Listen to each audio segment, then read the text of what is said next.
see when the YouTube thing is going live again. I kind of screwed that pooch, Scrooge the Pooge or whatever just now. But I'm waiting for it. It's in the data.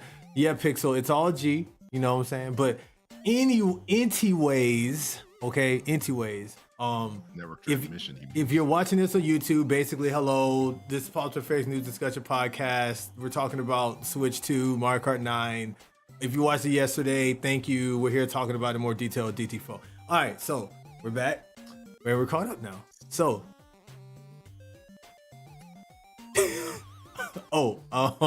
you were talking. I interrupted you. Oh, well, I lost track of what we're saying, and if we're ever starting, then I guess like, boy, howdy, that Switch 2 reveal was amazing. There you go. Like, it's so real and it's new and stuff. Like, the leaks took a lot of the wind out of the sails, but I'm still excited for it. And then like it's gonna be coming out hopefully soon enough, but like April can't come soon enough, etc., etc. I think we're caught up, right? I think so. Okay. Yeah. So there we go. So boom. So here's the first question I have for you. And let me see if I can find that so I can cross it off this list. But okay. Scalpers, how hard do you think it's going to be to get your hands on this thing this time? Did you just say scalpers? Yeah, you know scalpers, how they get a hold of things. I just said it, but like I'm saying, like how easy or hard do you think it's going to be to get our hands on this thing? Do you think it's going to be as bad as it was during the Switch's launch initially? Because that was really annoying trying to get my hands on one of these. So do you think it's going to be that hard again? Or do you think it'll be, now that Nintendo probably has more of this technology on hand or whatever, maybe it won't be as bad. What do you think? I don't think it's going to be that bad at all, because I think Nintendo is trying to account for it, but also they're releasing it. Well, there's no official release date yet, but if we're going off of the original Switch, that was roughly a 5-month window between when it was first revealed, which was in October of 2016, and its release, which was March 2017. So, according to my calculations, we're probably gonna get it. Actually, we should be getting it before like the end of spring, if not middle of summer, which would hopefully give enough time to make sure that there is stock and stuff, so that like it'll be ready for the holiday season when like demand really picks up. But long story short, I don't think it's going to be selling out as badly as we think it might. Really? Yeah, but I mean, as long as you get the pre-order, you're usually kind of good to go, because like I think the rumor right now is that they have like 20 million worldwide like prepared, or they're gonna have 20 million worldwide, so like that's not too bad for a start. And like, you're gonna have, and not everyone's gonna be rushing to get it. The people who currently own a Switch that aren't huge Nintendo fans are gonna be like, I'll wait and see what it's about, or they're gonna falsely assume that Switch 2 games might work on the original Switch until they find out it doesn't. Okay, so I got another question for you in that case then. Okay, what if... Okay, so who were the people that were buying the Switches and when it was selling out and all that when it first came out? Wasn't that people like us? Initially, the people that knew things? I mean, yeah, to an extent. I mean, a lot of it would be like people who are curious, Nintendo fans and scalpers. But I don't think, as much as scalpers as there are out there, I don't think it's like as many as one would think. But also, yeah, just trying to think back at like when the Switch was releasing, this was on the heels of the Wii U, which I imagine Nintendo would try to play things a little bit more conservative until it became more popular. You don't. Yeah, but I mean, it's whether or not the Switch was selling out after launch was the least of my concern, because I got mine in hand, because I don't want to say smart enough, but like I had the foresight to pre-order. If you have a feeling of something you really want, an inkling, like, then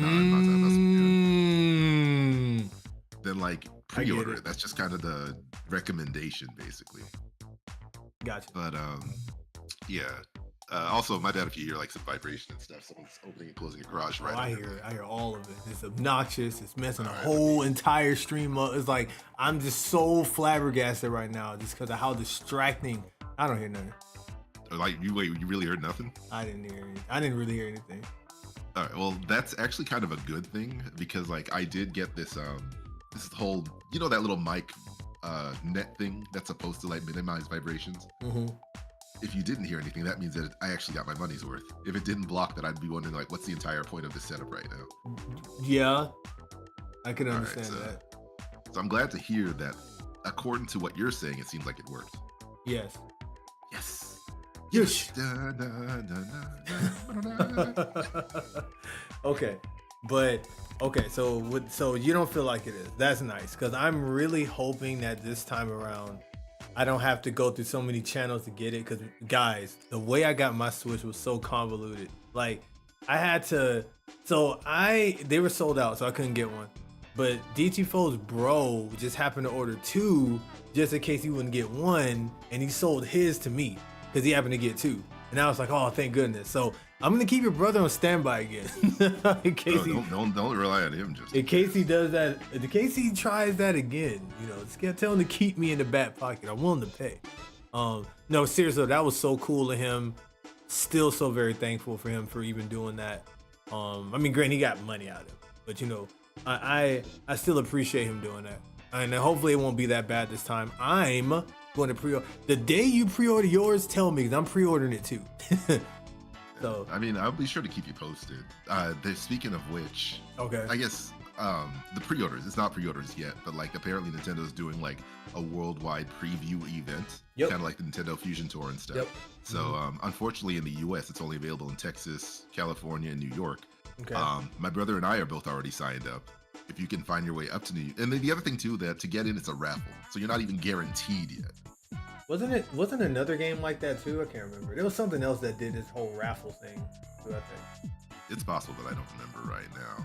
But long story short is that based on whatever your location is, which for you would be New York, and if you have the means to get up here, if you were to sign up for the raffle and then get selected, and then you could bring up to 5 friends, then it may not be a bad idea to, you know, try to sign up and see and test your luck, basically.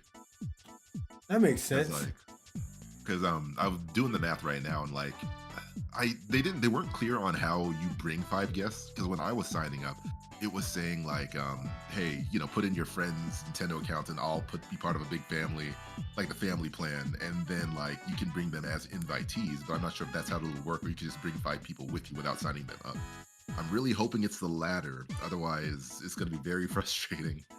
But long story short, you should also sign up just in case you might find a means to come up to New York in April, and then my brother and I could roll along. Or if either of us get selected, then like there's an open slot for you, ideally. That's true. I was actually thinking about that because I'm like, I feel like this is going to be one of those field trip shenanigans with DT4 somehow, where we're going to be able to knock out 2 birds with 1 stone kind of thing, which would be an amazing, memorable experience to have with you, bro. So yeah, I would like if that happened. So I mean, I'll try. Why not? If I win the raffle, then I'll just fly up there. I mean, it's an hour or 2 flight up there. It's very short, surprisingly. To fly up to New York, that is. Now, if I'm flying up to you to then go to New York, I'm assuming it's about the same too. But yeah. Nah, because like if my brother and I make it work, then we're either gonna drive up there or take one of those budget buses. Yeah. But it would still work out if you flew up to my state and then we just drove up there together. Okay, yeah, that's what I was saying. So that would be what we would do then. By the way, you guys, let me know. Can you guys hear DT4 good in the chat? How's the audio levels? Can y'all hear him? Let me know if the music's too loud. Let me know what's up. Alexander Smith, welcome into the stream. Pixel and Panther. Pixel said for their first experience getting a Switch, I walked into Target and Walmart 4 times a week for months. Holy crap. Eventually someone saw one in Target in a different city and snapped a pic and just but I was dead ass. I was like, I'm sending you 400. Bring that to me. Bring it home. That's cool. Yeah, I guess I really did forget about how hard it must have been to find one. But again, like once I had mine in hand, thanks to pre-ordering like a couple months back, it's like, what sellout? What scalpers? I got my Switch. That's my only concern. Oh boy, Breath of the Wild. Oh, what do you mean? I did not make the thumbnail during the stream, Pixel. I have the thumbnail already. I was trying to make it look fancy when y'all. Anyways, the thumbnails are building as the show is going along. As the show is going along, so we got that one. So I got another question for you, DT4. Okay, how do you feel how you feel about cost versus quality? So how much do you think this thing's gonna cost? I'm personally hoping it's no more than $450. Of course, the cheaper the better. I'm hearing some opinions that it looks more premium than like the original Switch, where like it may not even be like plastic, hard plastic, but it could be like an aluminum or like some kind of metal kind of treatment, which would definitely help its like quality. But and then it's going to be a more powerful console. But if the rumor is going around saying it's no more powerful than a PS4, then like that's also going to raise certain questions. But like, I feel like it can't be any higher than 450. It shouldn't be any higher than 450, and even that's already kind of high. Okay. I think that sounds about right. I asked the chat yesterday what their thoughts were on the pricing. They said somewhere, I heard 500. I even heard 600. I'm like, yeah, the Nintendo, like, no, I don't see that happening. My guess is I think 400. I think it's gonna be 400, and I think they're gonna knock the price down to OLED. And what would be cool? Mm-hmm. Sorry, what would be cool is like Switch 2 is 350, OLED becomes 300, and then original OG Switch becomes 250. That sounds pretty realistic, honestly. Like I've been thinking 350. Because the thing about Nintendo, right? And that's how we get the cost versus the quality or whatever. I feel like Nintendo normally tries to do something where they try to pack as much as they can into the most cheapest thing possible. I'm not saying it in a bad way, but like in the most affordable. Okay, let's not say cheap. In the most affordable way physically possible. They try to pack it all in to make it affordable, but you're getting good quality stuff. You feel me? So like, I think that might be what they're going for in this case too. So that's why I say I'm sticking with the 400, probably max. I think it was Panther yesterday. I can't remember. Somebody said that they could do a thing where they have two versions of it. Like they have one that has a certain amount of space on it, and they have a higher one that has more, or something like that. And then in that case, it could go up to 450 maybe, or it could be 350 and then 400. But yeah, I hope not, honestly. Like unless the internal hard drive is like guaranteed like a faster run speed or something, they just need to have like one base sets data size and then just increase it with a micro SD card like we always do. Right. Yeah. Speaking of which, I was looking at the hardware of it, and I did not see a slot for the micro SD card. Because I noticed on the back of the stand, which I'm going to grill out in just a second, that stand, usually you can see the SD card slot. I did not see one at all, but on the back of there.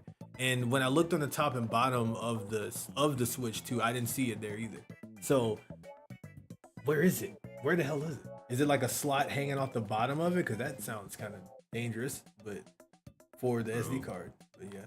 Let me see if I could find it, because like again, going over some of the other people's speculations, I think Nintendo Life actually brought up a point where like, let me see if I can get to the part of the video where you would see it. Okay. You would probably see it around, trying to rewind, at, was it 36 seconds? Okay. You could start seeing like a notch on the bottom right of the back of the system. Okay. And like the suspicion is that that's where the micro SD card slot would be. Interesting. Okay. Yeah. So I thought you had like the video like on as preview on our recording. But, no. Thumbnail. No, I do. So I actually, I actually do have it like up, but we just started talking and then I screwed up, so I forgot to do that. But no worries. Hey, you see here, guys, in Exhibit A. Yeah, around 36 seconds is where they were like pointing out, saying like that notch looks like the same position as your OG Switch, where the micro SD card slot would go. Got you. So you want me to use the Nintendo Life clip and not just the trailer itself? Okay. You can use the trailer itself. I'm on the trailer itself. I was just referencing because I don't want to say something as if it was my own idea. True. And then, someone says, "Hey, that sounds suspiciously like what that person said." It's like, well, one, you can't prove that, but two, I might as well just be honest about it. Screw those people. No, I'm kidding. No. Seriously though, don't do that, kid. Don't do what DT4 does. Do better. I don't know what he mentioned, but yeah. Yeah, for sure. But yeah, so I'll just let the trailer run. Just give some visual stuff going on. But yes. With that being said, okay. I lost track of what you just said before we got sidetracked with that. You were asking about the micro SD card slot position. Okay, SD card slot position. Got you. Okay, so yeah, so that's cool then. Yeah, because I'm definitely gonna probably buy like a terabyte off the bat or something big because I got a lot of games I'm gonna be transferring over digitally. So I'm gonna need a big slot. I wonder if I can just slap the SD card straight out of my Switch OLED and throw it into that one. That'd be. Nah, You think that you would be think it'll too have to easy. format? Okay, Yeah, are you saying that be too easy because like technology stuff, or are you saying that because Nintendo's gonna make this more harder than it needs to be? both. I don't know too many devices that I don't know too many proprietary devices that allows you to just drop a new memory card in it and just like work straight. Aside from like a regular PC and maybe Apple computers, a lot of the time it's going to be like, oh, we sense that we don't have our data on here. So in order to make sure it plays nicely with everything, we're going to ask you to format it before you start fresh. Yeah, that's probably gonna happen. I mean, Which would you make can't even like switch micro SD cards between Nintendo Switch systems without getting it formatted. That's true. That's a good point. I'll take the L on that then. But I hope Okay. that I mean, predictably, they're going to have like a data and information transfer program, just like the 3DS, just like the Wii to Wii U. So don't worry about it too much. There's a wall. It's a Walmart shop. Still or whatever. I forgot how that shit went, but yeah. Okay, so the Fairly Odd Parents reference for any of you guys. All right, so we got that down. Well, there's a lot of questions here. That's why I'm beaming through them. So, okay, what do you think about the docking station design? That's a good question. And Mhm. I'm currently nonplussed about it because like I want to see more about it. The only thing that's really showing is that it's a little bit more curvier, where Okay, like the top left, top right, curves a little bit more than the original Switch does. okay, I see Um, that. Supposedly there is a little bit more like real estate of the screen, that little tip top of the screen to see. Uh, and like again, I hate to like pick from other speculators, but like one thing that would be cool is if you could like get notifications or messages from that little peak at the top of the screen when the Switch is docked. Um, but they didn't even do that much with the current Switch. That all you get to see is whether or not it's charging before the screen turns off. You know what So did do that? what? Yeah, the original Switch. Anytime you take it out of the dock and put it back in, it'll show a little battery symbol. And I think when it's fully charged, it'll be a fully green battery. I think when it's empty or charging, I think it shows like some kind of charging symbol. Yeah, like the thunderbolt inside the battery to You show know it's what else charging. did that? What? The Wii. It didn't do it. It didn't do an icon, but it did flash. We had a notification, which was pretty cool, and scary the first time it happened because I was laying in bed and my room just flashing blue. I'm like, what the hell's happening in here?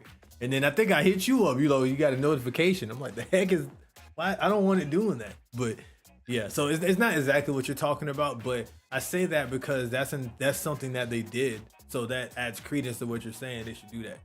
You know what I'm saying? It would be cool. Oh, Um. speaking of blue light notifications, the one Okay. thing they barely did on the Switch was have our every single Joy-Con, right Joy-Con and Pro controller has that little blue light circle around the home button, Mhm. and it barely was used. That is true, actually. That is extremely true. Um, I have to say, like I said yesterday, the rounded design's kind of weird. I think it looked better when it was kind of squared off, but like you said, maybe with the extra real estate there, they can do more with that screen on top. Besides just the battery symbol, a lot of people didn't even realize the Switch did that. That's how I could tell that my battery wasn't working on my old ones because that symbol wasn't coming up. So it's actually a pretty good visual reference.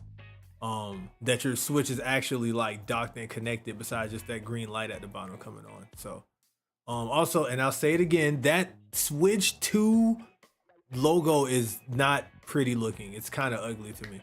I don't know why. Something about it just don't look right. It's putting pragmatism in front of design.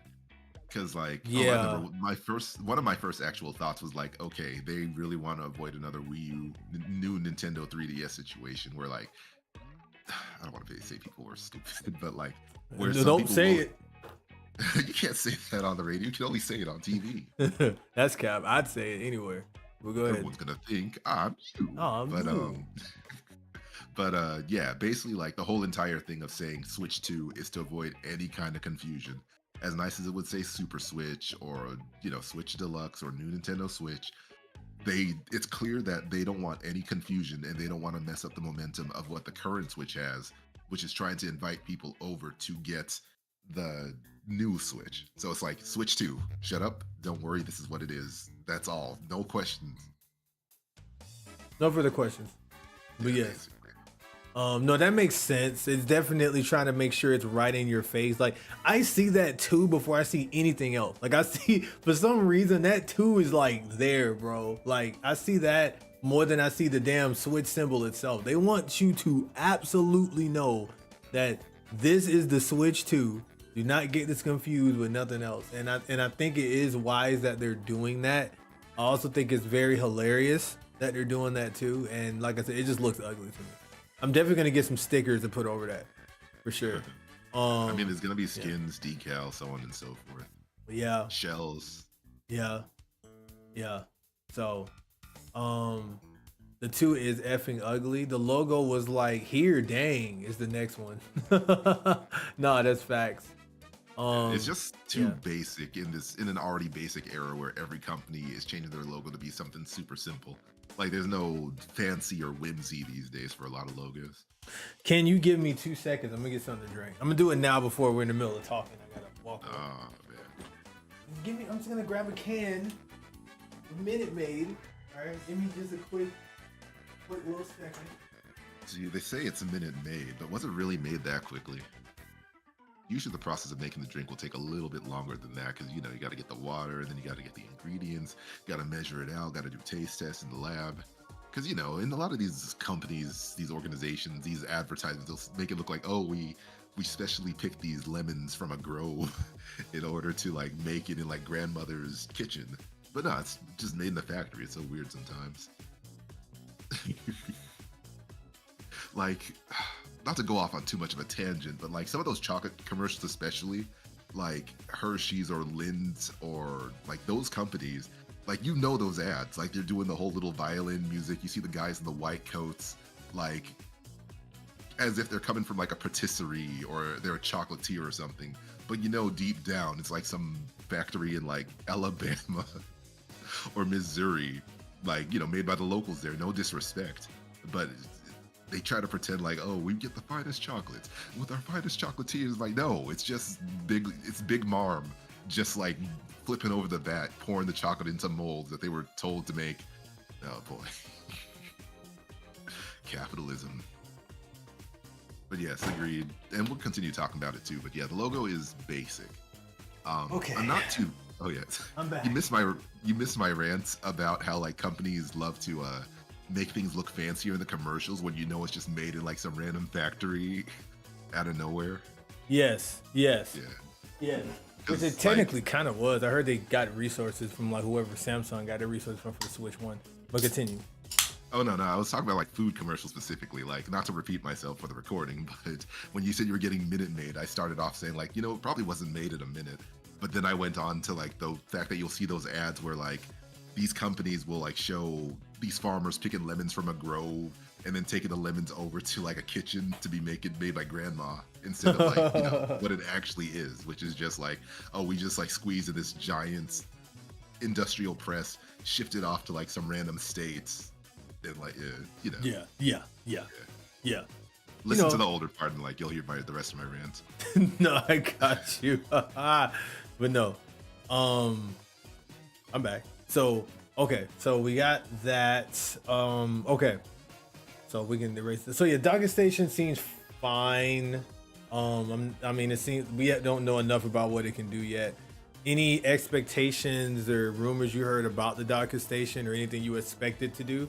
Anything you want it to do? It's not quite the dock itself, because I can't imagine what I'd ask for that the current Switch's dock doesn't already do or is underutilized with. Mm-hmm. Like, as long as it has enough USB slots to charge, to have a direct connection, it's going to have a direct connection to the TV. Traditionally, they don't add more power. They just add more cooling so the Switches can be more powerful. Okay. Yeah. Nothing necessarily related to that, but one thing I am kind of hoping is that like maybe they'll add some kind of functionality, because apparently Nintendo knows some people own more than one Switch. So hopefully they'll incentivize people, say, hey, don't be so quick to sell your old Switch just yet, because these games might have like multi-Switch functionality in a way that might revive Wii U functions into the Switch 2, basically. Because that's the one thing I miss about the Wii U.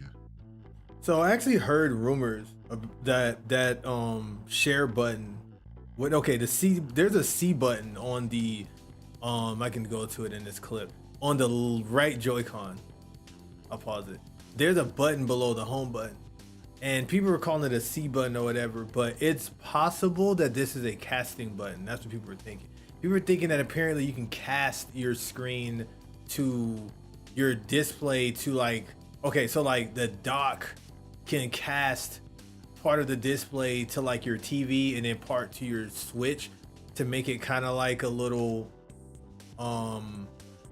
like a Wii U tablet situation, so then you can play maybe DS games, 3DS games and stuff like that. That's what people are thinking.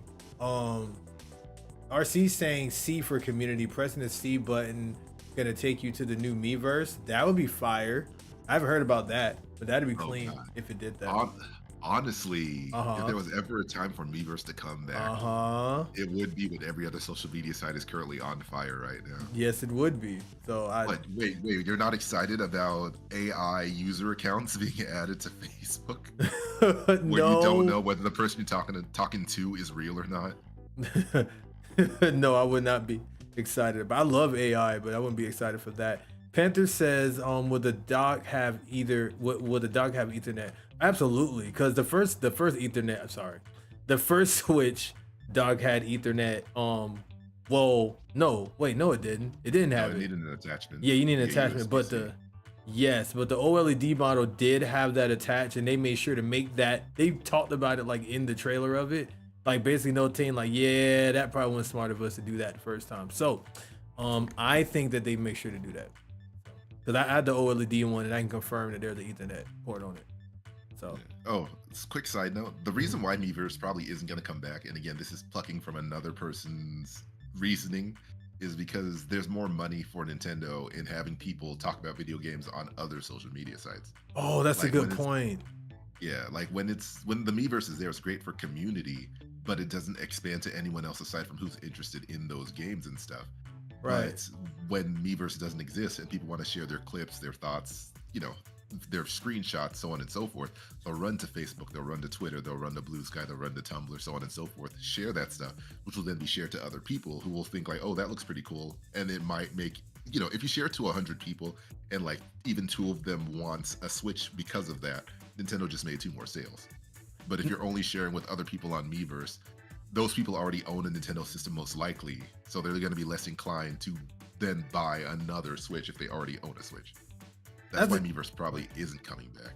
That's such a good point, bro. Because that's a good point too. Because like imagine how much neutered or how much more neutered Animal Crossing's whole boom could have been if it was just stuck on Miiverse, like all of those experiences, and it wasn't like on social media apps too, But what would be cool is that maybe with the new Miiverse, maybe they could like, you had to sync a social media account up to it.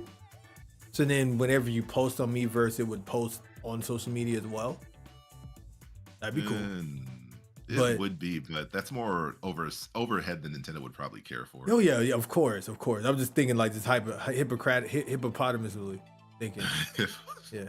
I had a hippopotamus idea for you. You mean hypothetical? Sure. That one. Yeah. Yes. That one. But I'm watching Dragon Ball right now, and that sounds exactly like something like Kid Goku would say.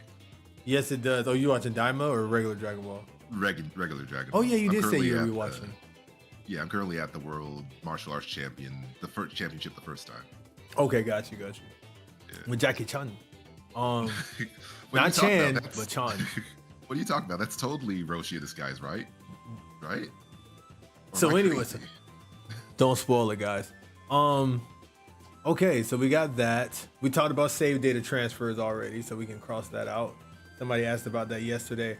I don't want to get into software stuff just yet because we're still talking about hardware. Just compared to the sequel console. That's a good one. We're gonna wait to get to that one. Okay, so I got a question for you. How do you feel? We talked about storage too already. So, okay. How much storage do you think that the new Switch is gonna come like with automatically? Like how much storage do you think it's gonna have? The smart move would be the 512 at bare minimum. 1 TB would be ideal. Okay. But chances are it'll probably be 256. Like just base without a SD card. Yeah, because like usually it would be more ideal price wise if like they gave enough that allowed us to save a few games, and then like we subsidize the rest of the space with micro SD cards that are expandable. Sure. But I think a downside with modern gaming, admittedly, is that like because Sony, Microsoft, and stuff kept giving so much more space for these systems, it kind of disincentivized developers to optimize these games, which is why we're winding up with like these hundreds of gigabyte sized games, and like you have to pick and choose like, oh, do I want Call of Duty and I don't know, Battlefield, or like this new I'm not going to trip over all the names, but you know what I mean. You can only get so many choices because these companies refuse to optimize their games. Right. Well, that's definitely one thing that I can certainly say is that that I think Nintendo does well. That's the point of Nintendo, that they definitely optimize their games well. Because I think somebody did a report that like the biggest game on the Switch was Zelda Breath of the Wild, and that was only 16 gigs. So yeah, it's only 16. So and I'm thinking that because they know people are going to be migrating from the Switch over to this thing, that I'm hoping it comes with enough space where they have in mind that people will be transferring a lot of downloadables over. That's what I'm hoping. But or they could also not give a damn and make you go buy SD cards. So just to cut costs and cut corners and stuff. So who knows? But I'm hoping that they actually be nice and do the thing. So do the roller. Is that the kid from Stray? Yeah, we be saying that randomly in my friend's Discord. We be on calls, we be like, do the roller. But yeah, it's funny because well, what was I about to say? Oh yeah, so I'm looking at this trailer, and I guess I'll go to it here too. Let me go back, because I talked about this yesterday when I was doing my little analysis. I don't like that stand, man. Like more like analysis and desist.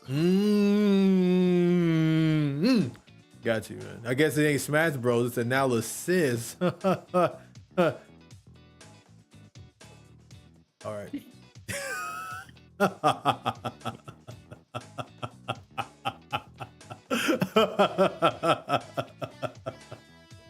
That was too wheezy of a cough, too. It should be like... Oh, that was painful. That was painful. That one hurt. All right. So anyways, the stand. All right. So my cringiness aside. Oh brother, this guy stinks. Oh my goodness, Pixel. Yes, actually, I think I have that on here. But yeah, but anyways, I was gonna say yeah. So the I don't like that stand. That stand's trash. I'm sorry. Like compared to the OLED stand, like literally take out your OLED and unfold that stand. Like pull it out. Like that thing is like super duper firm. It feels like durable. Like this is probably like the best stand I think I've ever had on a portable device, honestly. And it's built into the thing. And they go to this thing, like whatever the hell this is. So I wonder why did they do this? I wonder. Like what do you think they were thinking? Well, used traditionally for capitalism. Okay.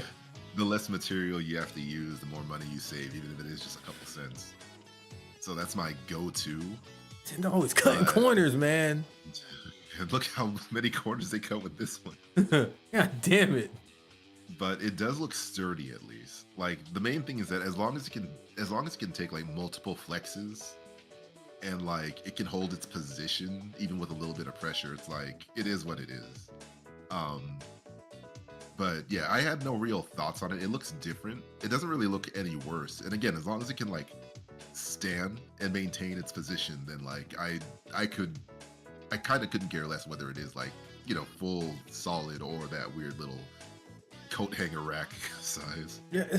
Yeah, I guess that's true. It just doesn't look as durable, but I think I can get over it as long as it's sturdy. and not flimsy. Like that one on the first Switch, it felt like you could bend that thing wrong and it's done. Like, and it'll break in a way where you can't replace it. Like it just, you know that heart attack moment you have when something breaks off of something, and then you're like, okay, please tell me the detachable part is still there, and it's like, you know how it looks when something tears off. You're like, ah. Yeah. As long as that doesn't happen, I'm good. It is funny that you mentioned the older one because, like, apparently it was inherently designed to pop off and be replaced if it actually breaks. Like, initially, because, like, it's the idea is that because people are putting it back in the dock and some people just aren't smart or they don't have the foresight, maybe they'll, like, have. Are you calling people stupid? No, I'm just calling them morons because we're on TV and not the radio, so I'm allowed to say it. Okay, gotcha. Just making sure. Yeah. I'm trying to clarify because some people may not have known that you were calling them stupid when they needed to be. So I need them to know that they're dumb for this and okay, I'm sorry. See, but wouldn't it work in my benefit if they were? Shoot, it just reminded me of that King of the Hill quote. If those children could read, they'd be very upset. And there you have it. And there it is. But yeah, so with the old like original Switch with like the very little tiny paperclip kickstand, that like it was literally designed to pop off and be placed back in. Sometimes you gotta pop out his show. Sorry, but then like if it happened to have break or be broken, apparently it's small and cheap enough to actually be replaced. So like, not that a lot of people actually use it. Like I'm one of like 12 people who actually use their kickstand. Hold on now. What you're not gonna do, okay? Because on my trip to Vegas, I had my Switch kickstand up while I was playing Mega Man Battle Network on the plane. Yeah, but how many times did you use a kickstand in like the entire? Whoa! See, now you're in my business. See, now you're getting too far in. You know what I'm saying? Well, you're free not to answer. Well, I'm gonna take the freedom to F you. But yes, No, you're right though. I didn't barely do that at all. Like very, very rarely. If I rarely play it in handheld mode in general. So honestly, any of my opinions about the handheld hardware of this thing has really kind of has nothing to do with me. Period. Look at this stand. It's so garbage. It's so stupid. Are you going to use it? No, but it is besides the point. Because for that one time out the year when I'm traveling and I decide to do that, I want my stand to be sturdy. Like if that plane decides to do a barrel roll, I need to know that my Switch is gonna sit there. I mean, it's gonna be kind of a moot point if it's doing a barrel roll, right? You said you're muted. No, it's gonna be a moot point. I heard you. Mute City, but no. Mute City. Hey, 10, 20. City. Oh my goodness. I feel like there's gonna be a handful. No, probably a gameful bit is not gonna know the reference we just made at all just now with that song, but. It's fine. They don't need to understand. They don't need to understand the culture. That is true.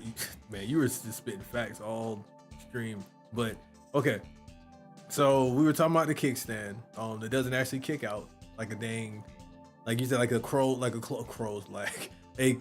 rack. It looks bigger, so it may be more durable compared to the OLED in my opinion. That's cap. RCGG says my Nintendo Alarmo arrived in the mail today, by the way. That's cool. Wow, tell me how it is or how you like it or how it functions. Have fun using it for all two times. I'm joking. I actually want it myself. Stop it. I feel like that's something you already have. For $100, I'm not in a rush. Didn't you get the Mario Kart thing? Yeah, and I use it for all two times. But you made it sound outlandish that you would ever get something like that. But I'm like, you literally did that before. Yeah, I would eventually get it. I'm just not in a rush. Lala, welcome to the stream. Welcome back to the stream. Where have you been? I'm just kidding. They'll definitely going to snap off. Yeah, for sure. And it'd be really tragic. Also, welcome back to the stream. It's been a while since I've seen you though. Real talk. I hope you've been okay.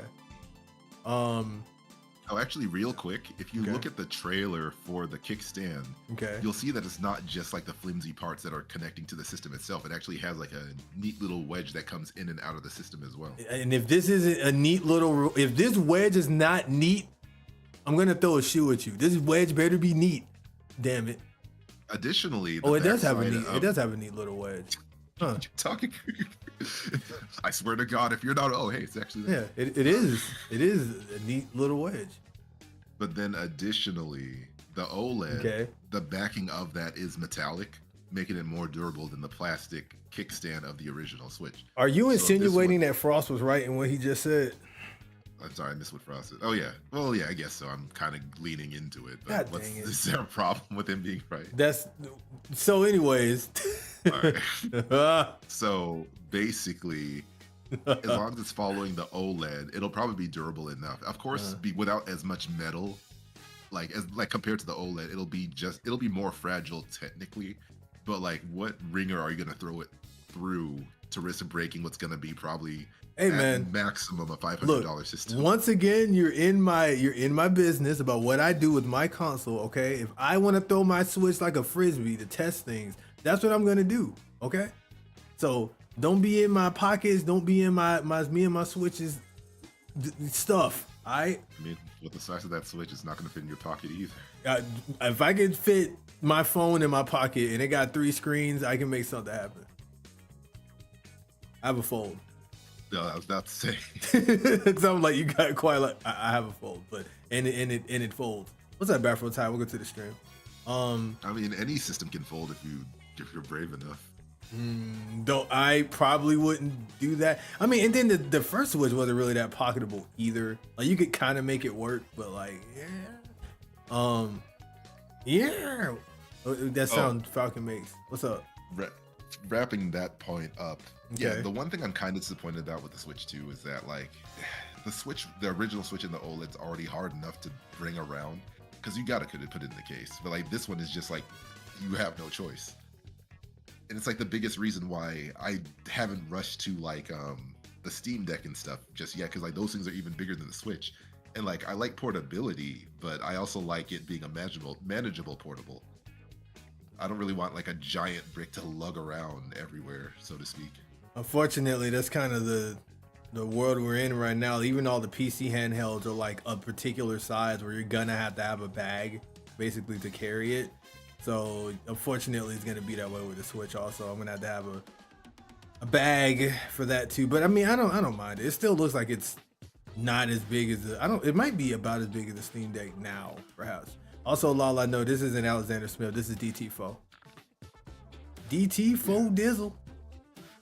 My friends. I was like, all right. Like that would not go wrong. Not on the YouTube side, but maybe on Twitch though. But yes. So with that in mind, we'll go over to the next thing. So, why do I have this on here? Power output expectation? Somebody asked that. So wait, what did that power output expectation? Oh, got you. How powerful do you think this thing is gonna be in a sense of like, okay, if we compare this to like, you know, people like to say like it's about as powerful as a PS4 or whatever, PS5. How powerful do you think this is gonna be compared to those? I believe the PS4 rumor.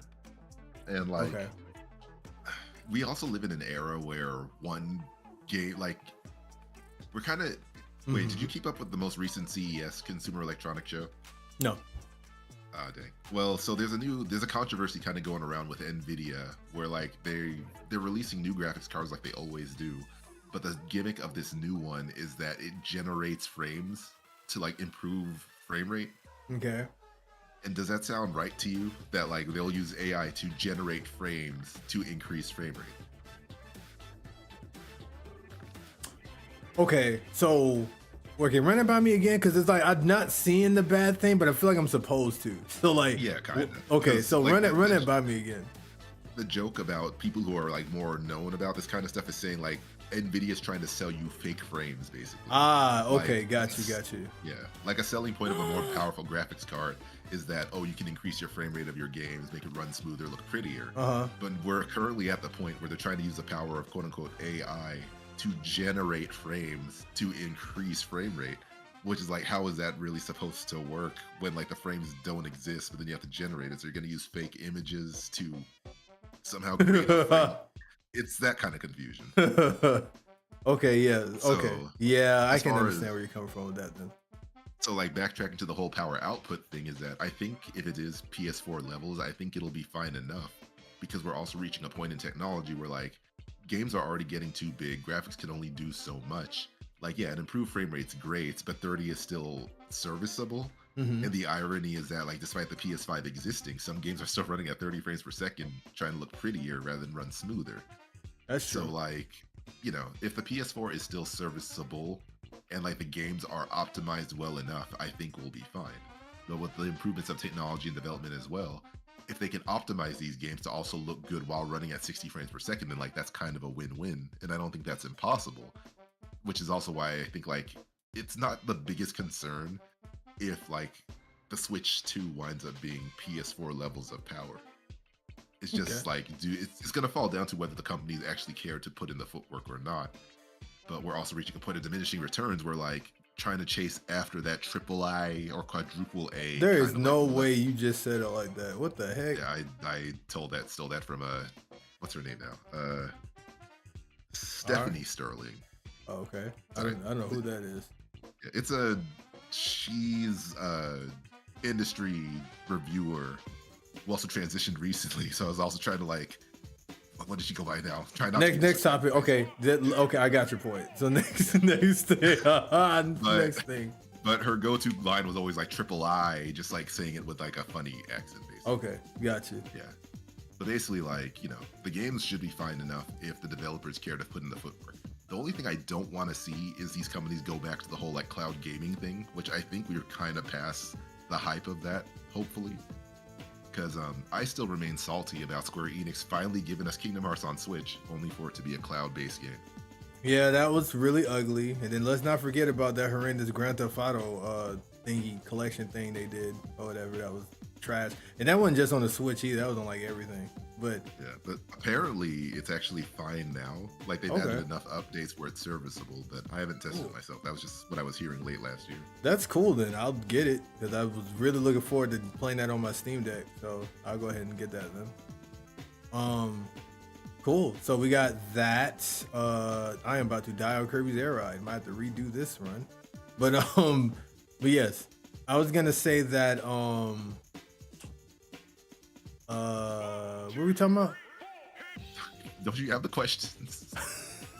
The power output. Okay. Power output expectations. Okay. Cool. So, yeah. So I guess in my opinion, I'm thinking it's probably going to be about PS4 also. And I also agree with you in the fact that it doesn't need to be anything crazy powerful like that. Like it just needs to be, sorry. It just needs to be good enough, honestly, to be able to get third-party games on it. And I feel like PS4 is fine, honestly. Like if you play like Kingdom Hearts 3 right now, it looks fantastic. You know what I'm saying? So, and then, you know, Nintendo's gonna do that cut corners little thing they be doing with their games to make it look better than it probably even is. It might actually damn near look like some next gen shit and not actually be that. So I'm curious to see how they're gonna utilize that power if, hypothetically speaking, that they have that power.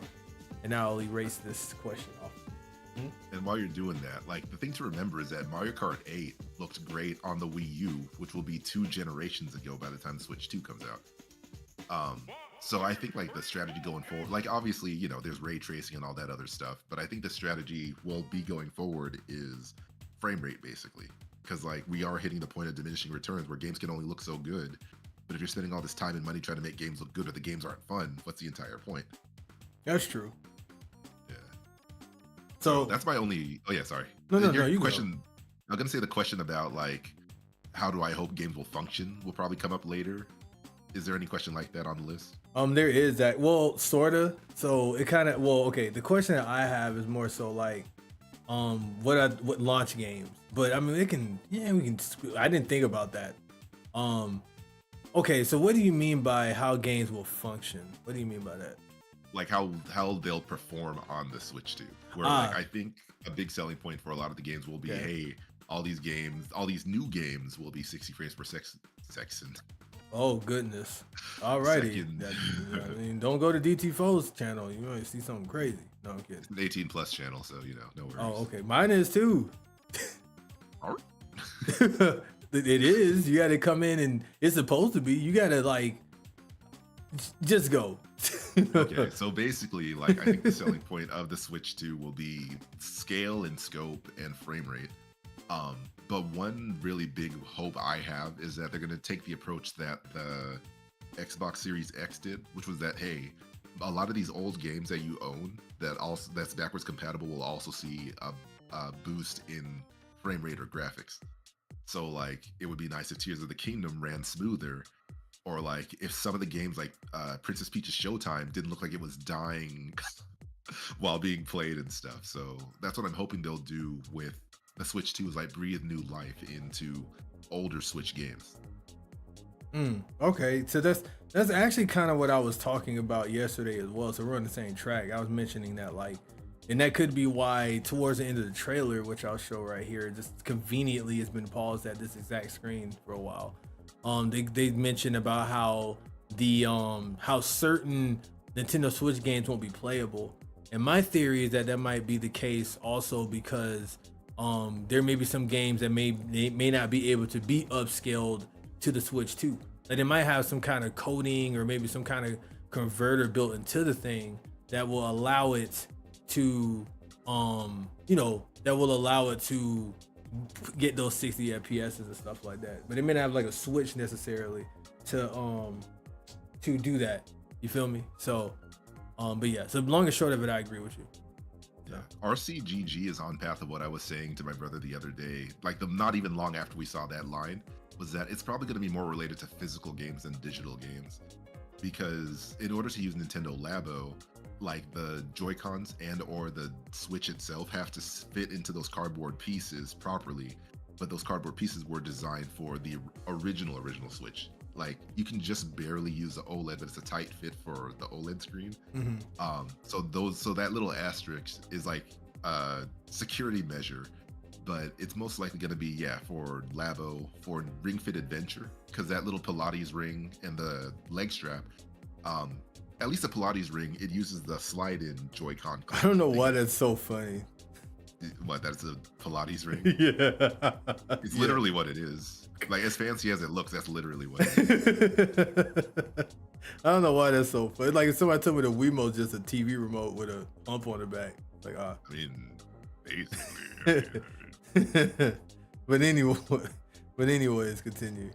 Yeah, so like when they're using that line, that's probably what the point is that like there are, unfortunately, just like with, I guess maybe the DSi, I think the DSi might have had that asterisk as well, because there were some DS games that worked when you plugged in a Game Boy Advance game into it, but I think some functionalities were cut off because the DSi no longer had a Game Boy Advance slot to use.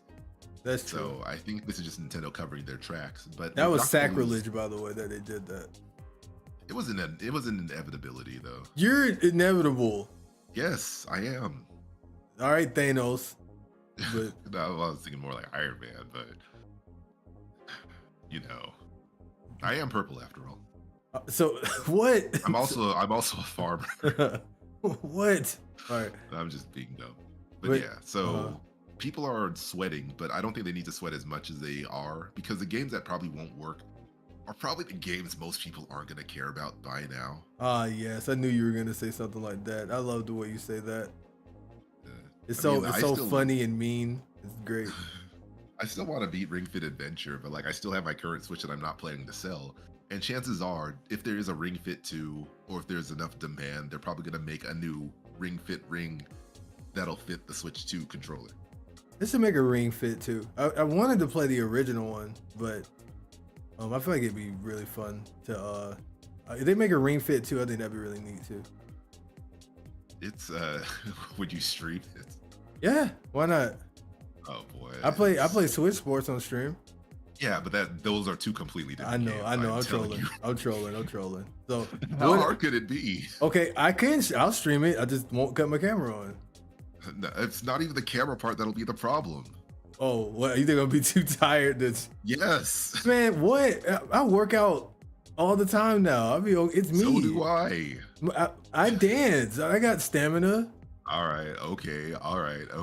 Yeah. That was a good point. Actually, you work out more than I do. Still, probably. Now that I think about it, but yes, it's more cardio for myself. But like, I'm not joking with like it's an exercise game and not like a lift the Joy-Con. It's like Wait, how did they say it? Say it again. How did they say it? Ooh, no, I was just joking. Like it's not BSing you with the exercise. Basically. I wanted like you to say it again the way you just said it. Ooh, lift the Joy-Con. You're gonna get canceled somehow for that. Oh man, Nintendo will hire me. Nintendo will hire this man. Need I remind y'all, Ring Fit Adventure is the best selling Nintendo RPG of all time? I can see that. It looks fun. Yeah, but like, yeah, it's jokes aside. Like when I was originally playing it, like I had to take breaks during some of the like workout sessions because it can be that strenuous. Because like, despite my funny voice about the lift the Joy-Con thing, it's not like as simple as like trying to lift a remote. It's like do a wide-legged squat and like you are going to feel the burn and the character will say take a break if you need to. Man, like, I'd kill that jump, bro. And I'll still be able to talk to the chat, man. I got that easy, bro. If you say. Yeah, man. Ring Fit Adventure stream coming soon here at the Club Lots. We're gonna see. Heard it here first. We're gonna see can Lots make it through a whole 2-hour stream with Ring Fit Adventure. All right, not 2 hours. That's ridiculous. But can I make it 30 minutes of playing Ring Fit Adventure straight? Also, that game is not short. Like it is a multi-session game. Interesting. I'm not scared. It is an RPG at RPG. Man, I'll pull out an RPG on that RPG. Yeah. You'll miss because it'll keep you getting shot through the ring. I get thwarted by a damn Pilates ring. But no, all jokes aside though, Pixel actually brought up a really good point about how like I guess they mentioned the two actually looks significantly bigger, but that's coming from someone with small hands. So that goes into my next point about ergonomics. So I can go and cross the other one off that. But so the ergonomics, how do you feel about the fact that they didn't tweak the ergonomics? Like, I don't know if you're gonna care about that because I don't think I really thought about how the Switch was originally just a slab, basically. I don't think I really thought about how much is lacking in ergonomics until I owned a Steam Deck that actually has the little grips on it. You know what I'm saying? Like a regular controller, or kind of like or like some of the other Joy-Cons I've gotten that has the little handles or whatever on it. How do you feel about the fact that they didn't add that on this one too? I have no horse in this race because like my hands for the most part have been generally fine and I'm not weak. Nah, but wow.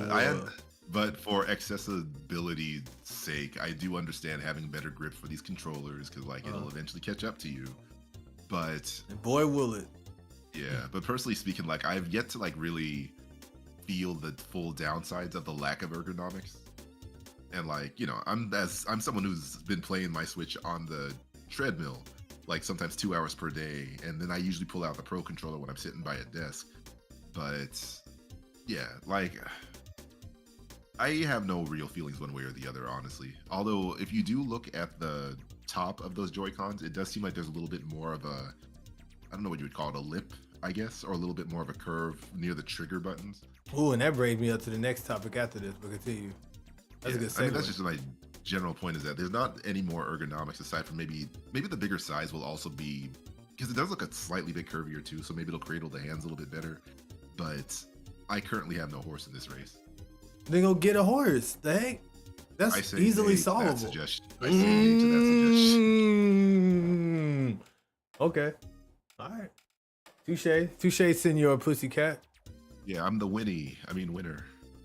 All right. So anyways, but no. So that brings me up to the next topic. Talk about an eponymous situation.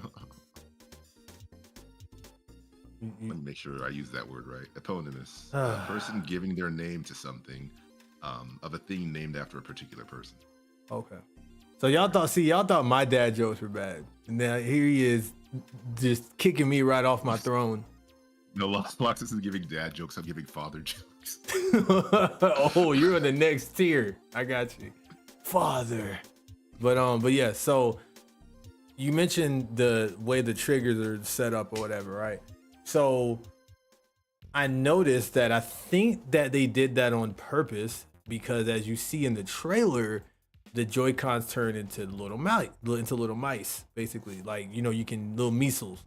Those Mises to pieces. Yeah, those Mises to pieces. You know, no Reese's. But yeah, so it looks like you put the thing into the sleeve thing, and then you roll it on top of a large table like thing, and then it becomes a mouse like thing. You feel me? So, thoughts? Like, okay, what do you think this is actually a mouse that they're showcasing? They're showcasing it as a mouse, and do you also agree that maybe they curved? Because if you look at the triggers, they're not like PlayStation, or hell, they're not even like the Nintendo Switch triggers. How they're kind of like clearly shooting game like triggers. These look more curved, like, you know, so like you can rest your hands on it and do more stuff with it, I guess. I don't know if I'm making sense, but they remind me of like the triggers that's on the side of like gaming mouses to me. Yeah, I've removed my current Joy-Con, my OG Switch Joy-Con, and put it on the table. And I can see that being very uncomfortable because, like, aside from maybe the new Joy-Cons being a little bit bigger to fit the palm of a big hand, like, I feel like my hand's gonna cramp out much faster with that than anything else. But that said, like, it does open up a whole new world of functionality for potential Switch games. RIP every Splatoon player who isn't a mouse and PC player going forward. That makes sense. Yeah, but my brother was saying that he was hearing that the chances are Mario Paint might make a comeback, because that was like kind of the de facto software for the Super Nintendo when they had the Super Nintendo mouse. That's true. And apparently there were like other games, like I think they were talking about Xenoblade Chronicle X and some other games that's even on the Switch that could utilize the mouse, like Mario Maker 2 could definitely benefit from that. Animal Crossing stuff could be kind of cool. Like anything that has any kind of like management and stuff like that would be nice. Imagine, I was telling my friend, like imagine playing like Splatoon with one hand, like the right hand is like a mouse for you to aim and shoot, and then the left hand you just hold like a regular controller and you just kind of like, you know, like move your character and stuff. That'd be interesting. It would be, because like I've never imagined like trying to use them, because okay, mouse and keyboard is like the most efficient way if you're used to that kind of gameplay. Like that's why you usually don't have PC players play against controller players too often, even though, you know, both can thrive in their own environment and stuff. Unless you're me and you break the system. And what do you mean by that, Locks? Well, you see, I've been playing Marvel Wobble. I'm playing Marvel Rivals, and I use gyro on there. And I've heard some people say they feel like gyro might be slightly busted because you get the auto aim and all the benefits of a controller, and you get damn near the same thing as, like, you know, you can move around like a mouse can, basically, with the gyro. I don't think it's as quick and efficient as a mouse, obviously, but it's like you're doing something a controller should not be able to do with aim assist on top of that. So I think that's kind of funny. Another thing to add too is that Marvel Rivals isn't exactly as Marvel Wobbles. And not just that game, even other games. I'd be cheating with that too. Not cheating, sorry. I also No, you said it first. So anyways, go continue. That like it is gonna open up a whole new world of gameplay options. Don't you dare close your eyes. I was definitely humming the song. But like, yeah, obviously the most obvious function is gonna be like whenever they do release a Mario Maker 3, because that's obviously gonna be coming. You think so, yeah, huh? I think so. Like if there's any, like there was a game on the Switch called Game Builder Garage, where if you put in like a USB mouse, then you can then use it to like navigate the menus. So it's gonna be there. Like it's a no-brainer basically. Interesting. I do like the idea of turning those Joy-Con straps, like giving them more use than just like extenders for single Joy-Con play. Right. Those things are going to get like scuffed up really badly though, but yes, they are. I appreciate the functionality at least. Wait, so what would they be used for in this situation? What do you mean? Like, why would you need a strap when it's on the table? You're handling it on the table. Why would you need a strap for that? Well, look at that picture. Look at the freeze frame right now. Like that's kind of like it's kind of like giving it a little bit of space between the Joy-Con and the table, so that when you slide the controller around, it's not the controller getting scuffed, if anything. Am I tripping? Oh, okay. You're talking about the strap. Like, not sure. You talking about not the strap? Sorry, you're talking about the literal like thing it's sitting on. I thought you were talking about like the rope strap. Oh, that's connected to it. Okay, the entire thing I kind of call the strap because I don't know its actual name. Right. I do that too, so that makes sense or whatever. Okay, yeah. I like how they did that too.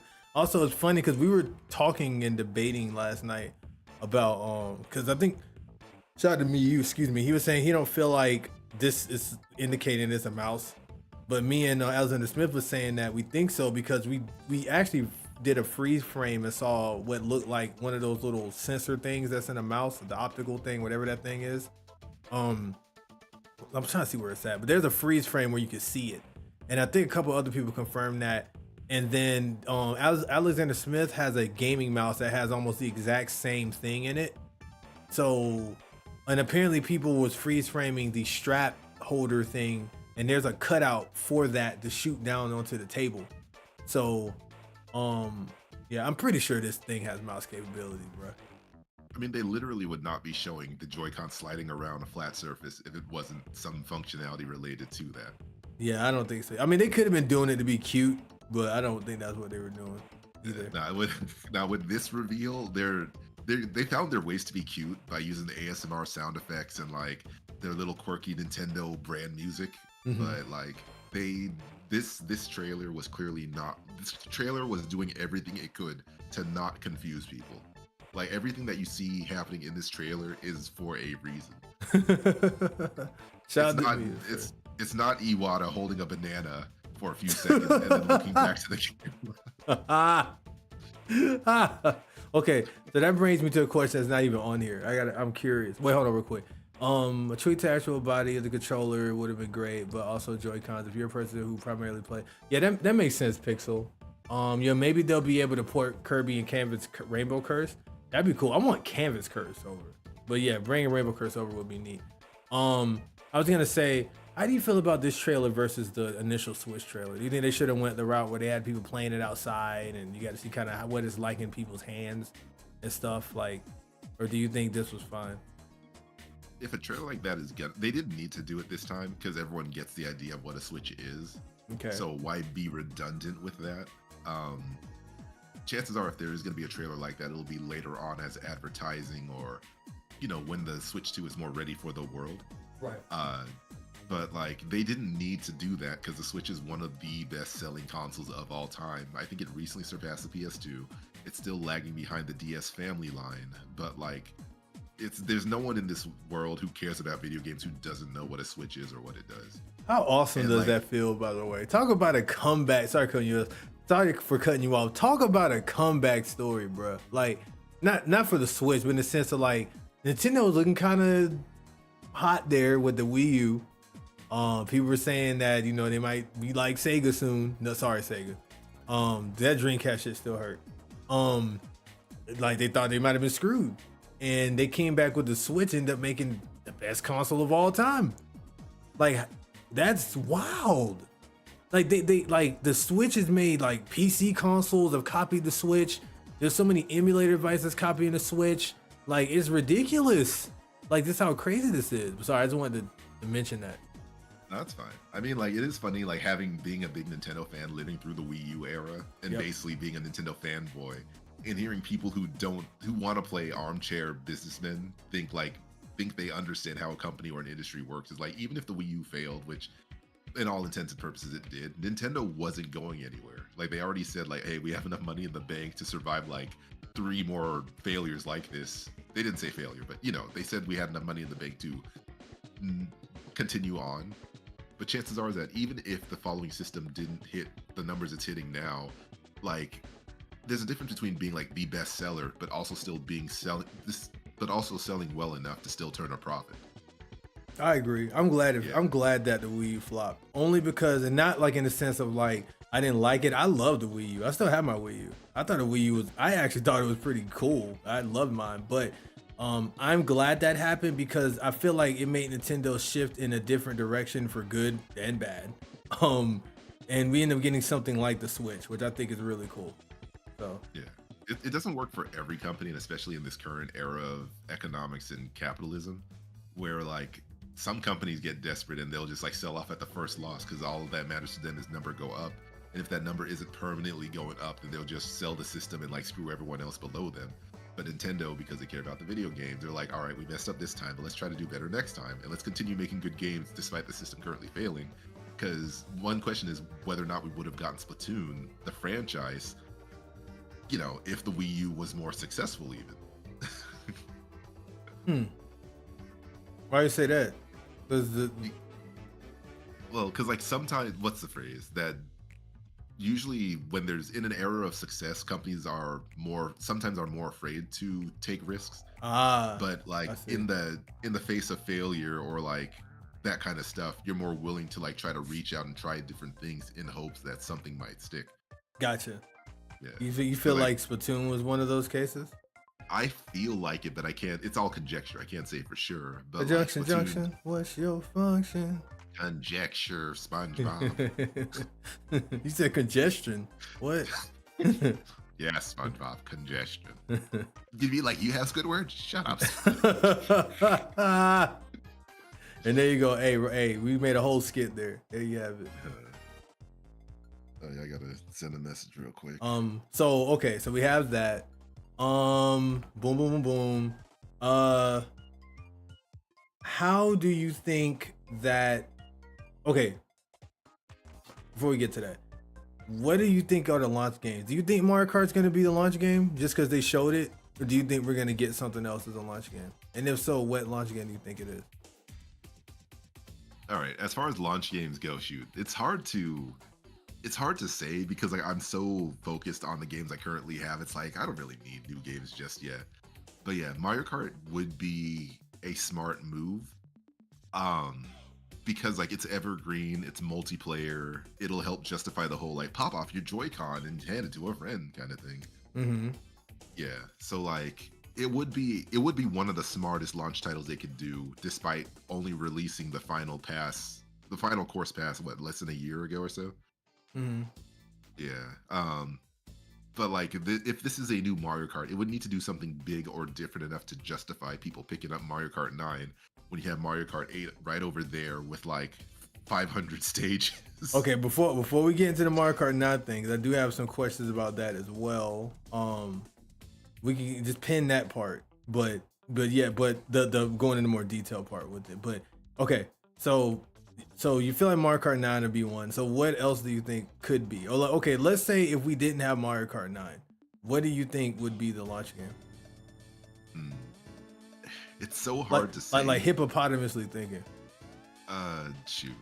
Yeah. I think it would be smart on Nintendo's move to have maybe not a definitive version of like Tears of the Kingdom or Breath of the Wild, but like a port of some kind. Okay. Like, yeah, to say like, hey, here's how, like something to incentivize, like, hey, people who own this game will look better if you own it. But people who don't own this game yet, this game will also look great. A packet of Switch Sports would also be very, very, very, very smart at this point. But I don't know how much that would really move systems, though. Yeah, because didn't Switch Sports technically not do too well?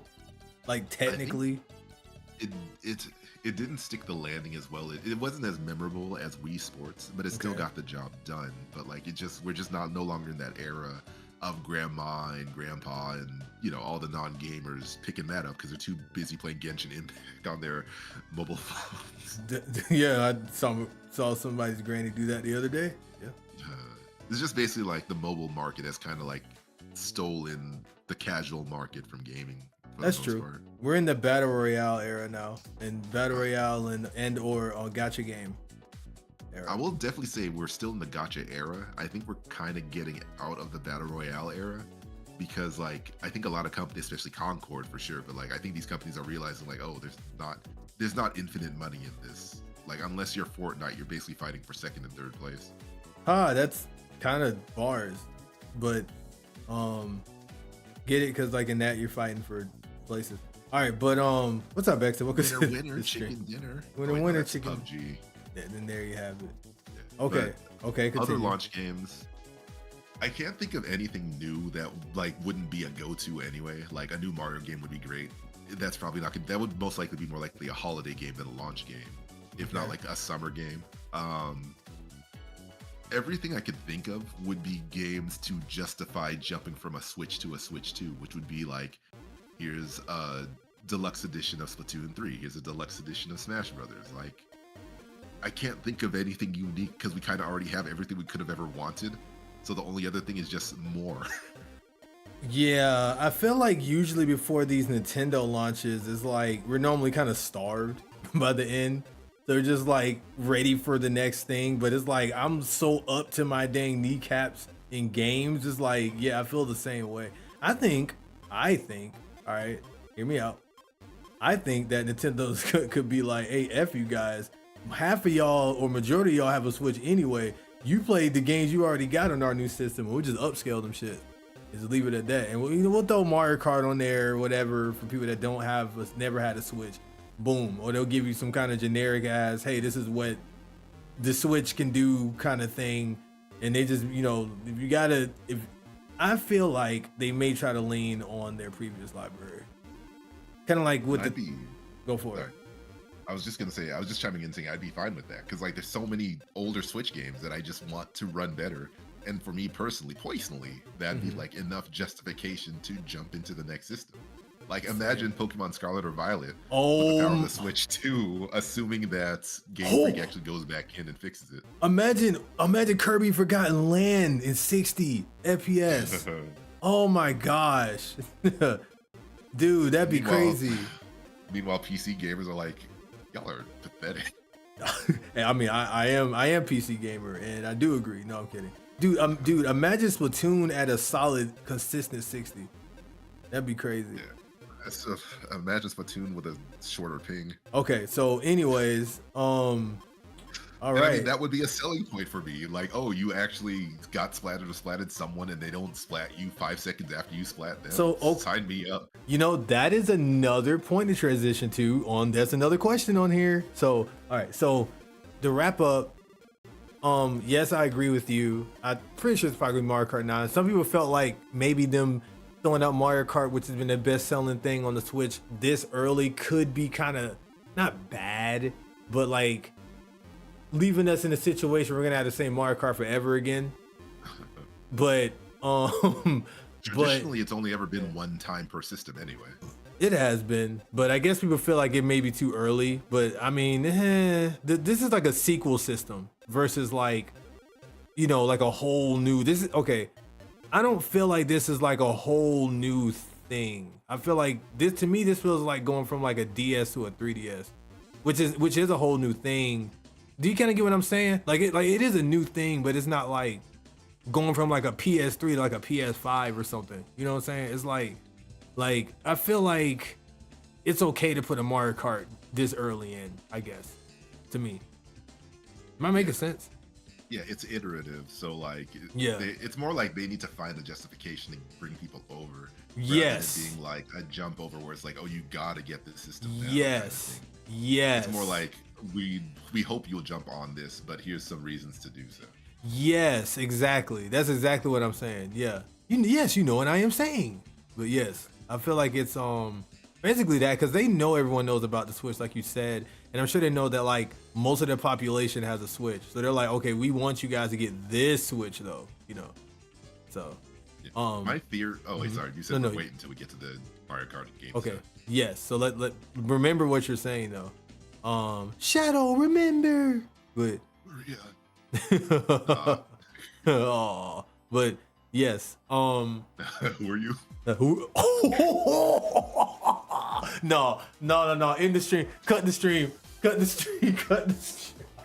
I'm not doing this. I don't want to. I'm done. We're done with P4FX. It's over. I'm leaving the show, dog. How could you? It'll be fine. We're doing a parody. Man. How could you? Everyone knows parodies are super cynical and like, what if video games were realistic?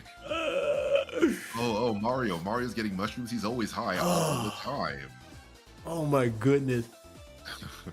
Hold on. I want Cooking Mama Cook Off. I'm still chasing the high from the Wii.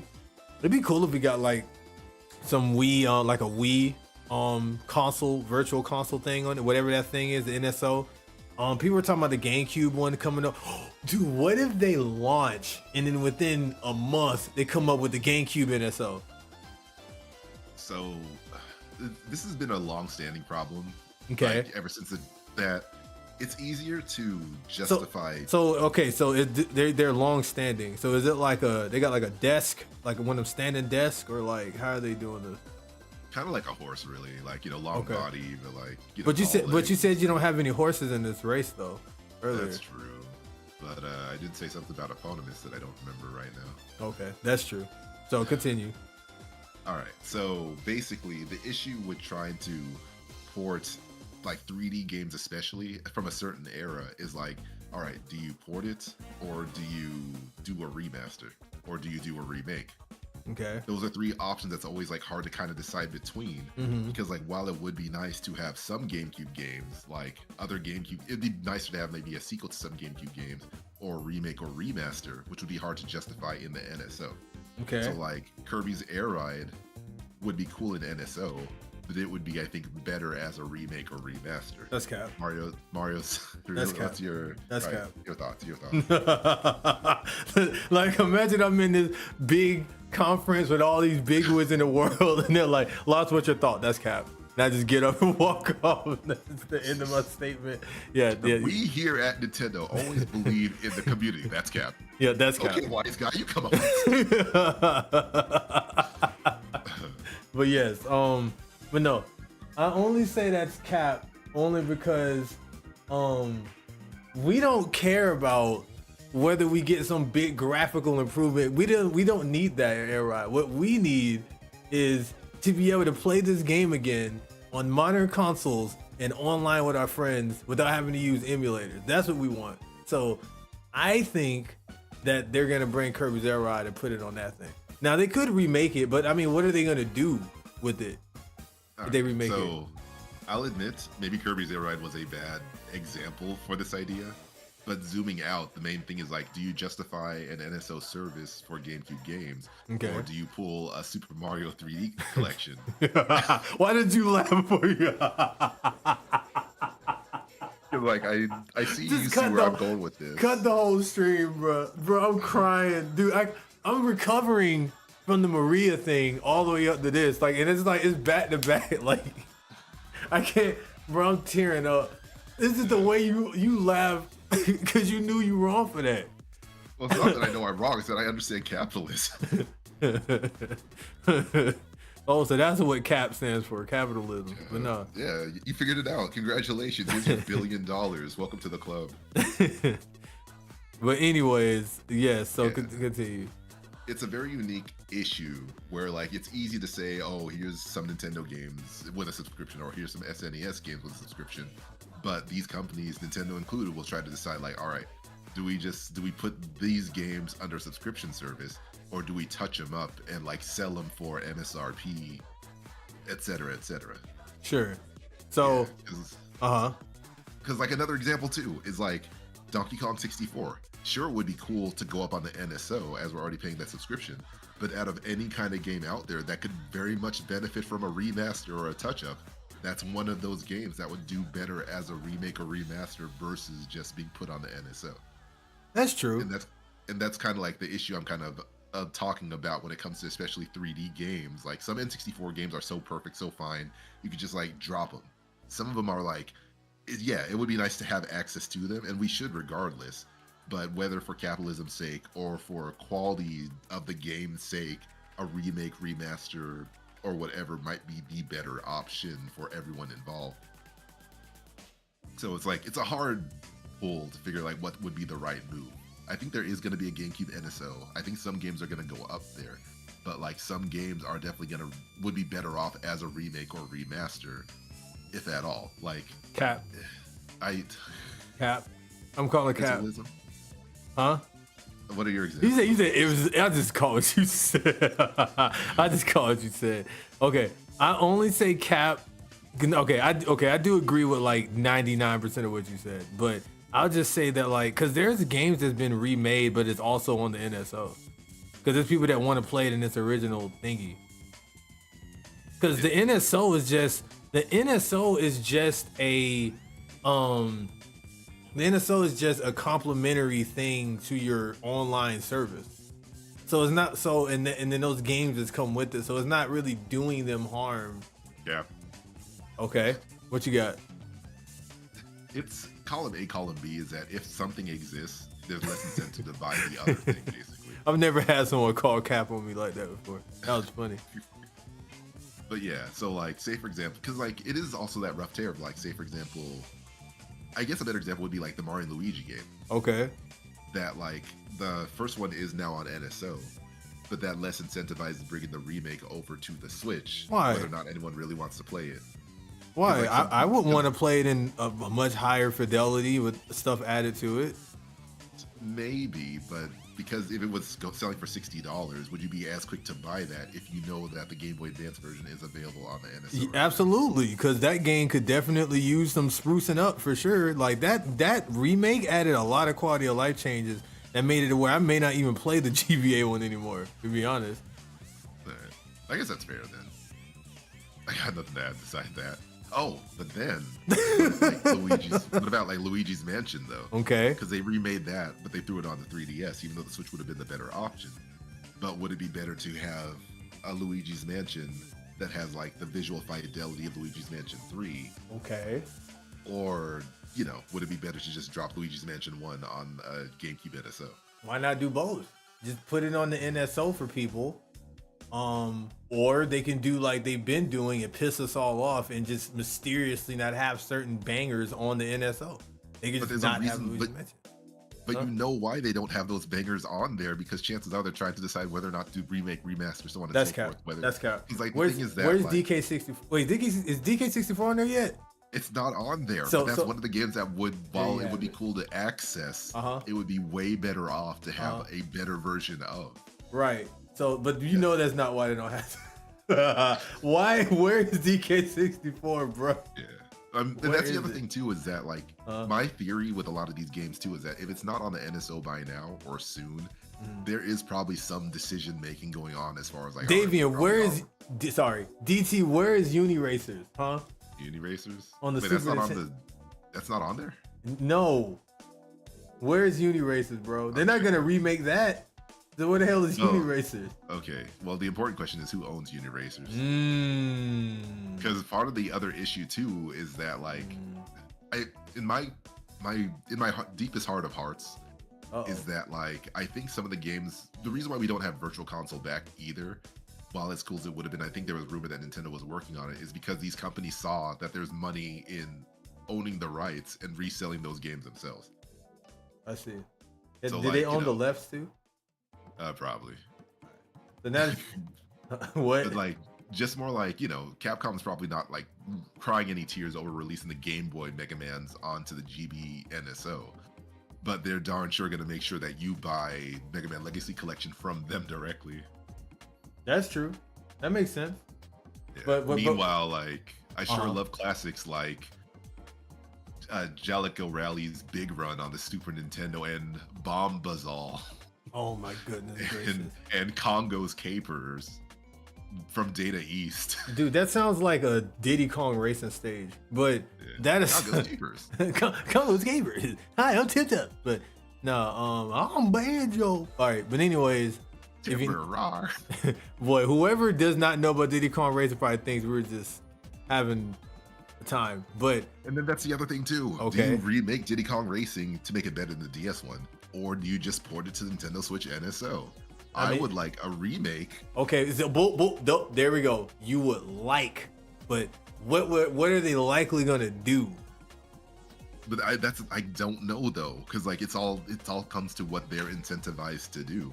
Like we're clearly not gonna get a remake of Banjo-Kazooie 1 and 2. That's why it's easier to port it to the N64 NSO. That's not necessarily true. They can make a remake of it. It's owned by Xbox. All right. So, anyways, because we're going down quite the rabbit hole.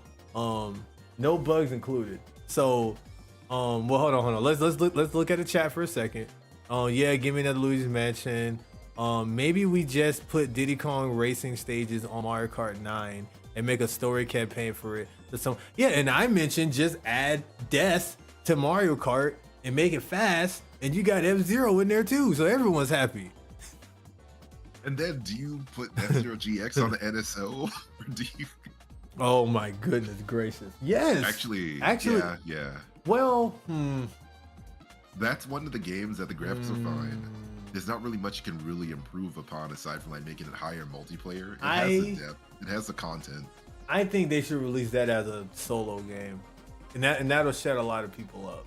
I think they should just release that. They're gonna probably want money for that, and it's just gonna be the same thing, just online, probably. Yeah. I feel like they're gonna do like a remaster of that game or something. But okay, but I got some more questions for you, so we're gonna reel it back real quick. Okay, and you talked about the Splatoon thing, network expectations. Do you feel like they're gonna improve the network at all with these games, or do you think we're gonna finally move to where most games have like modern day rollback and whatnot?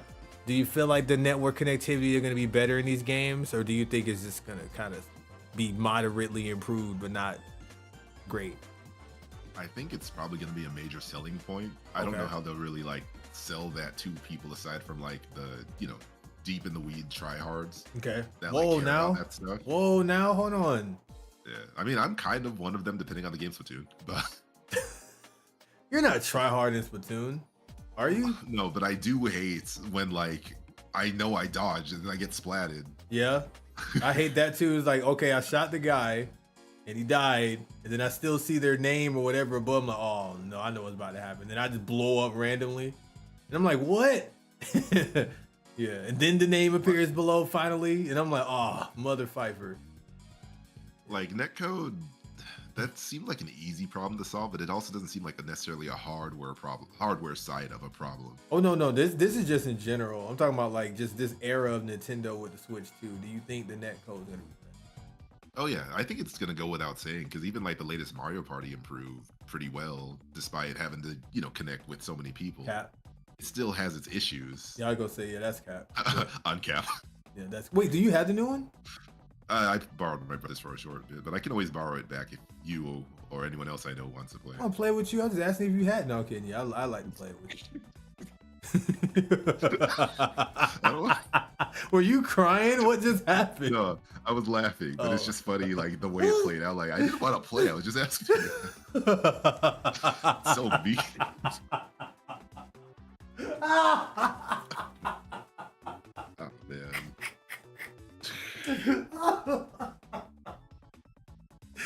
It was just such a cartoony like response, like a sitcom response. So I started to say hell no, but I decided not to be quite that rude. But see, that speaks to our friendship, that you were able to laugh at that instead of taking full offense to it. But because you knew I was trolling. Of course I want to play with you. Yeah, no, it's just the response was still funny. It's like, I didn't want to play. I was just asking you.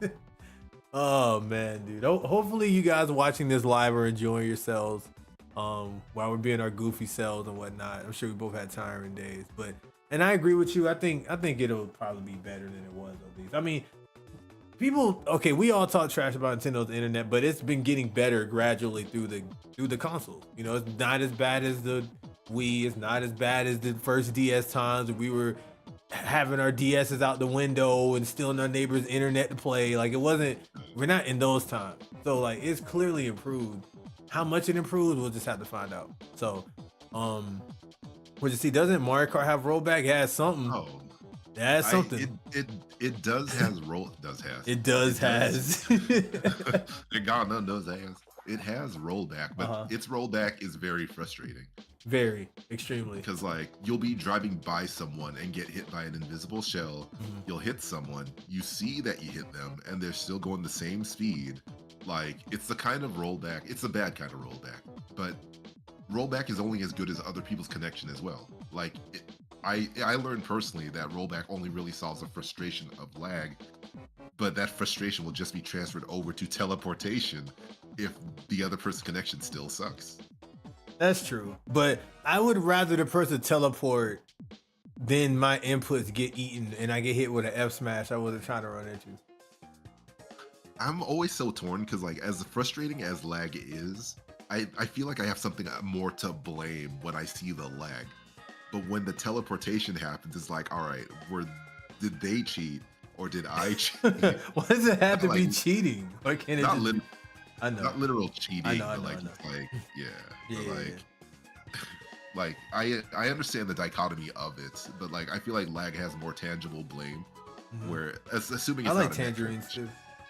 Yeah, I'm more like Tangelos personally. Okay. Oh my goodness. And I was thinking of Tangelos, but continue. But yeah, so it is what it is. It's gonna come down to netcode, but like even with the best netcode, it's still gonna come down to the other person connection, which is why it would be nice if it did have like Smash Brothers does it a little bit. I think Street Fighter 6 does it where it's like, hey, this other guy's connection sucks. You may not want to play with them. Or Smash Brothers case is like, hey, your connection sucks. You're not gonna play with anyone for now. They need to do that more. Like I need to see their Wi-Fi connectivity. They're not gonna do that. But Sakura already said why he's not gonna do that. But It's Sakurai though. I was gonna say, Said, yeah, he lies a lot. I know. I have trust issues. Ridley will never be in Smash in Ultimate. You said the Riddler. The Riddler, yeah. He said Ridley refuses to take his Ritalin, unfortunately. Okay. Wait a minute, I had Ritalin. I'm offended, but no. All that aside, Rivals 2 rollback isn't all that good either. No, it's not. That junk is trash. It's not trash, but I mean that. I don't think right now there's gonna really be a lot of things that's gonna have the perfect kind of internet. You feel me? So it's like you're just gonna have to deal with what you got. But okay, boom. Last thing. Okay. It also depends on the kind of game it is, because like Okay. I feel like platform fighters are struggling more to figure out rollback compared to traditional fighters where there's less variables. You ever play Street Fighter 5 online? Street Fighter 5? Mm-hmm. No, but didn't it start out as lag, then like tried to transition into rollback?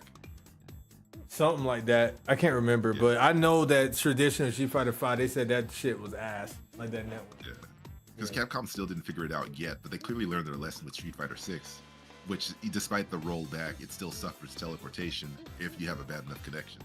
But that's still what I kind of mean is like traditional fighters versus like platform fighters where you have way more stages and positions, and then also like shooters where despite having way more positions, it's more about like whether the bullet makes contact with what the player sees on their screen for the most part. I lost my Or stylus. turn-based. I lost my stylus. Sorry, what's up? I'm trying to find my stylus to my tablet. No, continue. Oh yeah, but like meanwhile, like turn-based games don't have to worry about lag or anything like that. Racers kind of do have to worry about that, but it also depends on how many variables there are. Like if it's just about car position, it's not too bad. But if you're throwing items and shooting weapons and like, there's things to disrupt your momentum, then suddenly rollback versus lag will also make a bigger difference. No, that's true. Yeah. So the true answer is destroy all platform fighters and the world will be a better place. Wait, what? Glad you agree. I don't like that. Wait, what? I don't like that. But no, okay. So we got network, and I totally agree with everything you said. Then we got. Do you think we're gonna get a better eShop? Because that eShop currently is so trash. Like, it lags. It's not fun to go through. I still buy video games, but man, is it annoying. It doesn't make me want to like go on a dang like game buying spree like in Steam or something. Do you think they're gonna improve on that? I think they will. I don't know what, because the system will be stronger, so it should be able to handle more. But I think it just comes down to how it processes the websites itself. Because I think that's basically what the eShop is, or any other digital storefront.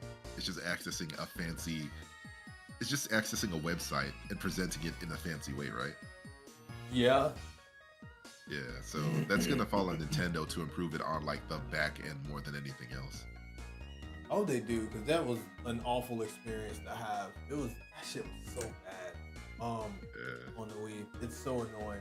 But all right, and then we got okay. How do you feel like this sequel to the console is gonna be compared to the other like consoles that's had sequels? Like, how do you think it's gonna be compared to like the PS2 or like compared to other sequel consoles? I think it's gonna be somewhere along the lines of the 3DS, where like it'll have a slow start, aside from the initial hype, and then maybe a bigger pickup later on. But we're also in such a different era. I think it's, again, I'm going to use the word on Moot's point. We're kind of in the era of the Galaxy S22 to 23 to 24 to the PS4 to the PS5. Like, it's like every iPhone ever. Yeah. Like, these things kind of exist, and like either you're on board or you're not. But Riders. What is it?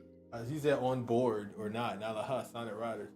Oh, okay. I thought I heard like Common Rider for some reason. Like, oh, you know that? No. Yes, I do. I know who Common Rider is. Yeah, it's basically a Super Saiyan type series. Of course I know he's Common. Of course I know Common Rider. Oh yeah, the rapper. Yeah. Dang you. Sorry. But where was I going with it?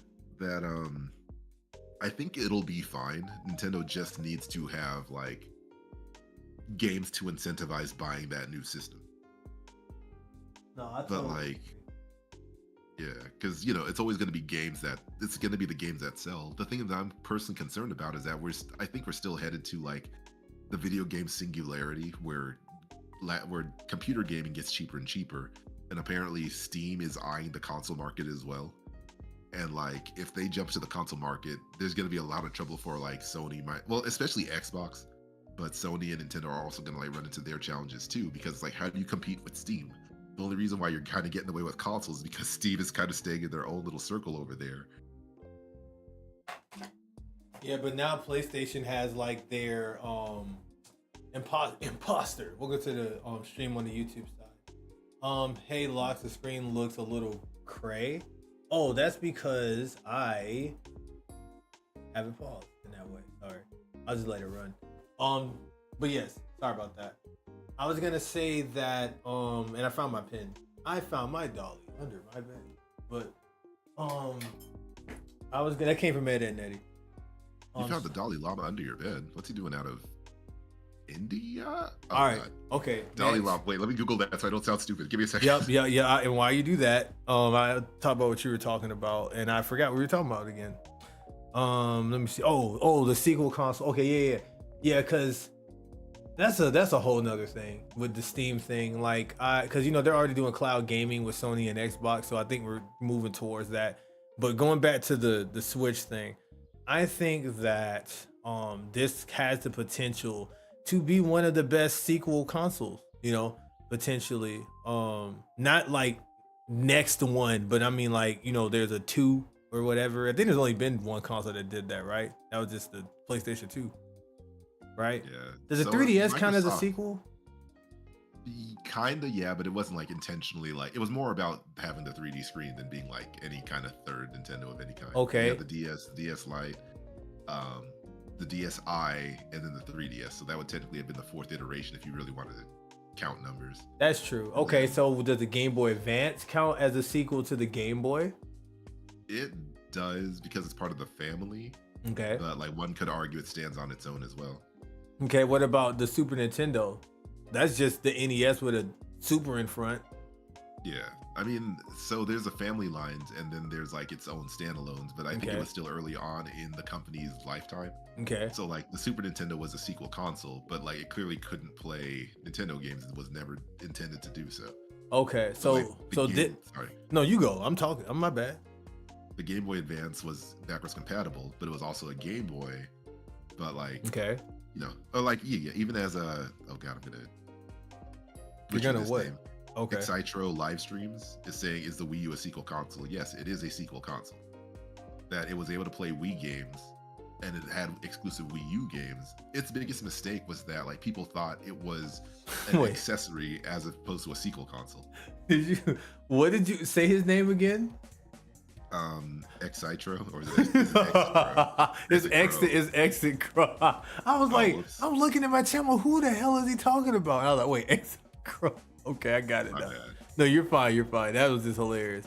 But that C looked like an E to me. He said, you know what? Yeah, sure. Stop it, Exit. We fixed it, man. Don't be like that. But all right. I'm sorry. I got it out of my system. Okay. All right, back to you. Yes, no, but no, that's a good point though. So So this is technically, if we're not counting the GBA, this is like the first time Nintendo's really did a. Actually, honestly, this is the first time they did like a sequel system, right? In name, yes. In functionality, no. Because if you also remember, the Wii could play GameCube games and also had GameCube functionality as far as plugging in GameCube controllers, memory cards as well. Okay. But into the Wii U, it ditched GameCube functionality, but still maintained Wii functionality. Okay. So, okay. I guess for me, this seems more like a sequel than those because it's like the same exact design, just enhanced. Right? So, like, to me, this is even more of a sequel console than even the PS2 was, to me, to a certain degree. But, like, I don't know. I feel like this is more of an intentional sequel thing. But I see what you're saying. Technically, I mean, shit, the Game Boy Advance is like that too then. The Game Boy Advance and the 3DS and the Wii U. I'm kidding. But no, but that was the whole thing. But that's interesting. Okay, something else here. So, rumors, leaks. The same leaks that came out for this thing that's been all true. Also stated that this is gonna have a Wii menu type styled menu, so it's gonna have the channels and stuff up to 32 like the 3DS, and it's also gonna have themes back again of some sort. Did you hear about that, and or can you see that being a possibility? I didn't hear about that, but I can believe it because the biggest complaint from a lot of people is that the Switch has only the two quote-unquote themes. Nintendo's biggest mistake was calling them themes in the first place. But yeah, they only had light mode and dark mode, and people wanted themes back. So I can see that happening. I can see that especially being a selling point. The Wii style would be cool, but like that's basically what the Switch has kind of also been. It's just everything's more stationary, as opposed to like having all those screens on one screen. I'm torn on how I will feel about it. As long as the UI works well, and like there's no incessant advertising like Sony and Microsoft does, I think I'll be fine. Whatever becomes of it. Okay. Oh, Exit says, what even was the gimmick of the Wii U? It was the gamepad. The ability, what the Switch did, but just not as cool. It's like, actually, in some cases, I think it's kind of cooler in some cases, because you can play your games on a handheld device in your face while also playing it on the TV. So it was almost like a DS, but the TV was the top screen. You feel me? Or you could cast the game onto your gamepad and just play it around your room. If you go further than that, it's done. but you can play it basically, like that. That was the gimmick of it, which was a major. It doesn't seem like major now because we have the Switch, but I think in some cases the Wii U kind of had a leg up. In some cases, like that was pretty cool being able to have, and I kind of miss being able to have that bottom screen while also being able to play on the TV at the same time. Even though a lot of it was like kind of not implemented super well in some cases. It was cool kind of having like Mario Kart's map on the bottom screen. I kind of liked having, like when I play Splatoon, I have like the bottom screen to do certain things. I kind of missed having that. And it made the DS ports of stuff kind of cool when it was on there. The most important thing to remember at that time was that we were still living in an era between like the last leg of the DS, the current life of the 3DS, and the 3DS and the PS Vita were the most powerful consoles there. So like there were only certain kind of games you could play. So the Wii U was trying to kind of be like a home console DS, like you said. But also that the system was built so much around the gamepad that I think some people also forgot the gamepad had infrared functionality, so that you could like control the TV through the gamepad. That too. And then like one of the other selling points was also like quote unquote asymmetrical gameplay, where you could have a fifth player use the gamepad for anything, whether it's 1v4 or a 5-player game or a 4-player game where like one person has an advantage with this. Like there was a lot of flexibility. But again, its biggest issue was that people thought it was an accessory to the Wii instead of a sequel console, which is probably what hurt its chances a whole lot. Right, yeah, because, dude, the Wii U was a dang, like, technological, like, freaking... Awful, baby. Yeah, it was actually Marvel. Marvel. It was so cool. Somebody that loves technology stuff. It really, really like intrigued me, and I just lost my pen again just that fast. But God damn it, I need to like glue it to something. But okay, but yes, I 100% agree with everything you said though, and yeah, the Wii U was absolutely bonkers. Technically, the Wii U is better, but Switch was marketed better. I agree with that. No, I think in the long run, the Switch is better because you can like literally take it straight off the dock and just play it anywhere. Like it's literally a portable console. But on a technical standpoint, I feel like the Wii U was kind of better to me. Like I feel like the Wii U just had way more going on with it, which was so cool. If they had like made like a Wii U 2 and then made it like a Switch, that shit would have been bananas. Where you could do everything the Wii U could do, but you could take it with you and the battery didn't last like 20 minutes. I think that would have been really neat if they did that. And like Nintendo's in the perfect position to do that because all they would need to do for the most part is like allow, especially with so many Switches out in the world right now, all it would need is one update and then just a function that gets it connected to another Switch playing the same game. So like maybe one Switch is the visual screen, and then the other Switch is the actual system playing the game, and like add that functionality to the Switch Lite as well. So then you basically have like a Wii U in your. It's like they have the means to do so. They just need to like find the use for it. Yeah, they ain't doing that. Yeah, it's too good of an idea. Yeah, they ain't doing that. That sounds way too good. I'm like, bro, that is brilliant. Yeah, they're not gonna do that. Like they brought back Pac-Man Versus that you could play on the Switch as long as you had a second Switch. Yeah, that sounds cool. Yeah, that sounds like a great idea to me. However, yeah, that's it. Also, where the heck is Four Swords Adventures? Also, that where is the not heck gonna is get my on NS. And where's my pen? I'm sorry. Go ahead.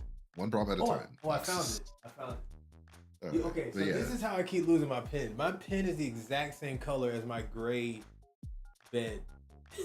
That's why it keeps getting camouflaged. All right, continue. Yeah, like going back to the whole GameCube discussion, like what would be a better choice? Releasing Four Swords Adventure as a remaster that can work independent on each Switch, or release it as on the NSO and then like try to figure out that Game Boy functionality across that. Yeah, I think that'd be really cool. Did I answer that right? No, you didn't. Repeat what you said again. Remaster or port or NSO port. And how would you solve its multiplayer problem, which inherently required 4 Game Boy Advances for multiplayer? Okay, you're talking about Zelda Four Swords. Okay. Adventures, yes. That's why I said Adventures. Okay. Not that GBA one, but the GameCube one. Because the GBA one's already on the GBA NSO.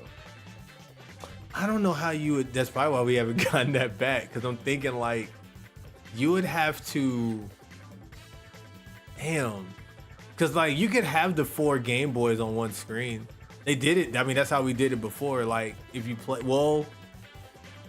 no, because it was on the Game Boy Advances. Yeah. But like, didn't it still have the? Oh, to go for it. So on the GameCube version, okay, the overworld was always on the top screen. Of course, playing single player. Right. Then the Game Boy Advance screen would show up on the main screen if it was one player. But if it was more than one player, you would always need an extra Game Boy Advance. Because if you ever went down the underground or fell in a hole, you had to like look at your Game Boy screen. Of course. But I'm wondering, when you did that, did it not come up on the screen though for you to see what the person's doing? Still? Only in single player. Okay. So then I don't know how the hell they do that, bro. I think that's probably why we ain't got it. Yeah, probably. It would be a good choice, but we'll see if that ever happens. I mean, they could just have. Okay, if we're playing it on, I'm thinking local, right? If we're playing it online, then maybe we could all have our own individual like Game Boy screen on the screen, like it's single player. Am I making sense when I say that? So like the way it looks as single player, depending on who you are, you'll get your own individual one to do that. Now, will they put in the effort to do that? Probably not. But that'd be cool if they did that. Would if it was a standalone game. That's like the conundrum I keep going back to. Okay, so yeah, they'd probably remake that or remaster it or something. They'd probably remaster it. Why would they? I don't think they should remake that game. They're gonna mess it up. I think they should whatchamacallit. They should just remake it. But if they remake that game, a lot of kids are gonna be mad. Or if they remaster it, because that game is hard as hell. They'll be fine. All right, well, it's hard as hell for a child, I think, because you gotta really think, and nobody wants to think these days. So Sure. Goddamn TikTok brain kids. and that is all my stop it. And that's all my questions actually. Like it's gone. There's nothing else here. So with that being said, we can go on to a brief mention about Mario Kart since we're on the end here. Or do you want to save that for a whole nother podcast? Yeah, we'll do it now because like by the time we see any more Mario Kart stuff, it's gonna be April at minimum. Okay. So how do you feel about? Oh wait, actually, hold on. One more thing. Sorry, dang. How did I not think about this? I'm sorry. Two things. We can make it quick. How do you feel about the fact that the Joy-Cons don't slide now and they just kind of snap on that magnet thing? How do you feel about that? I'm nonplussed. I think it's probably gonna work better. It's gonna last longer in the grand scheme of things. Okay. Because like one of my Joy-Cons is literally running to that issue where like it clicks in, but it slips out so easily. On your OLED or OG? On the OLED. Oh crap, man! It's an issue. It's an issue more on the Joy-Con side than the system rail side. Oh, okay, but still though, because like my old Switch did that. Like, well, sometimes it wasn't even the dang Joy-Con was in the rail, because something was up with that, and I was like, maybe the OLED won't have that problem, but luckily I don't take mine out a lot. So this new one should have less points of failure, ideally, unless like somehow magnets start to wear out. Then that's going to become a problem in its own right. But it still makes the iconic click sound. It looks like it's going to be more secure, so it'll shut the few people up who says, "Oh, it wiggles a few millimeters more than I'd like. It distracts." Like, it was never a problem. This should solve that problem. I never noticed that ever when I was playing. Okay. Do you think that they will fix the drifting by putting Hall effect technology into these joysticks? I'm not sure about Hall effect specifically, but someone was raising a point is that they didn't show that the joystick like rolled around for no reason, basically. So like this might be Nintendo alluding to, oh, don't worry, we solved that problem that you guys complained about. Wait, what? So I heard what you said, but like for some reason that didn't click with me. All right, so like the Joy-Con. Anyway, I just caught that. Oh, all right. Continue. So another video I was watching was raising the point that like when they're showing like the new features of the new Switch 2, okay, that like, you know, where the buttons being pressed and like the stick being rolled and stuff, when that stick rotated, someone was theorizing that like, oh, maybe they were doing that to kind of show that they're solving the Joy-Con, to allude that they solved the stick drift problem. Yeah, that's cap. But yeah, I'm kidding. But no, they could have. Because one interesting design is that as opposed to the old Joy-Con, there's kind of like a little bit of a lip or whatever you would call it that goes under the newer Joy-Cons. Like instead of like kind of a hole, it kind of like slides up like in kind of like a volcano kind of design before you see more of the whole of the control stick. So I think that's just to keep more dust and debris out. But they should have just made it Hall effect. I mean, we don't know whether it is or not though. Oh no, I mean, who you raising your voice at like that? I said we don't know if they made it there or not though. Okay, that's cool. Nah, all right, we good. I was about to say we can settle this on Smash Bros. I'm kidding. No, I ain't playing that game. I ain't playing on that Wi-Fi. With that lag? With that lag, and this got it. But I said this yesterday. I do like how it's funny we're talking about the Joy-Con. That's the part this video's on. I like how the Z and R whatever when it's on the side is now protruding outwards. Like when you have the sleeve on it. I like how it's just like that by default. I think that's really cool. It should have probably just been like that to begin with. And I feel like that's gonna make the Switch a little wider to hold too, which I think would be good ergonomically. And even holding the Joy-Cons, I think ergonomically it'll feel better because it always felt better with that sleeve on it to hold. So I think that's really cool. And what else was I gonna say? How do you feel about the screen size? Do you think? Go for it. I'm not worried about the screen size because it looks like about the same as the OLED maybe. I'm just more concerned about the screen quality. That wasn't an OLED they had that they were showing. They have a red and blue OLED, don't they? Oh, Well, the what you see in this video though is the classic Switch. Oh, that is? Oh, okay. Yeah. Why didn't they compare it to a I guess because more people have a classic one, I guess. I think it also like kind of helps better sell the idea that this is an upgrade. That's true. I'd like to see how big it is, but that looks bigger than the OLED size-wise, I think. It looks a little bigger than the OLED. So the OLED is about the same size as the traditional Switch. Like if you consider all system dimensions, Sure. The screen is a touch bigger because it has a smaller bezel. But if you Right. put an OLED on top of a regular Switch, they'll be roughly about the same size, say for like a couple centimeters or so. Okay, or, sorry, gotcha. millimeters. Okay, gotcha. Yeah, so this is definitely bigger than the OLED screen then. Yeah. It looks like it could be about the same size as my Steam Deck screen. It's possible because like with the Joy-Cons also being bigger, that also gives an impression of how much bigger the screen itself will be, because those Joy-Cons on the Switch 2 are gonna be bigger than the regular Switch. Someone said the way it looked in the trailer, it looks like they digivolved. I thought that was funny. It did like they digivolved a little bit. Digimon, but yeah, I think that's cool. Bezels, I forgot to mention that too. Sorry. People were mad, and it made sense. I talked about it yesterday when I saw it, that the bezels are still really thick around like the games. It's like I'm gonna go to Mario Kart, right? Because we got this big screen, but then when you're playing games, look at how much bezel there is. Like my theory, because when I first noticed it, they were showing Mario Wonder. So okay, well maybe that's because of the resolutions of Mario Wonder because it was on the Switch. You know what I'm saying, originally. So maybe that's why it's like that. But then Mario Kart 9 seemingly here still has this big thick bezel around it instead of it taking up the whole screen. You know what I'm saying? Where we got more real estate. I wish I knew the answer for that.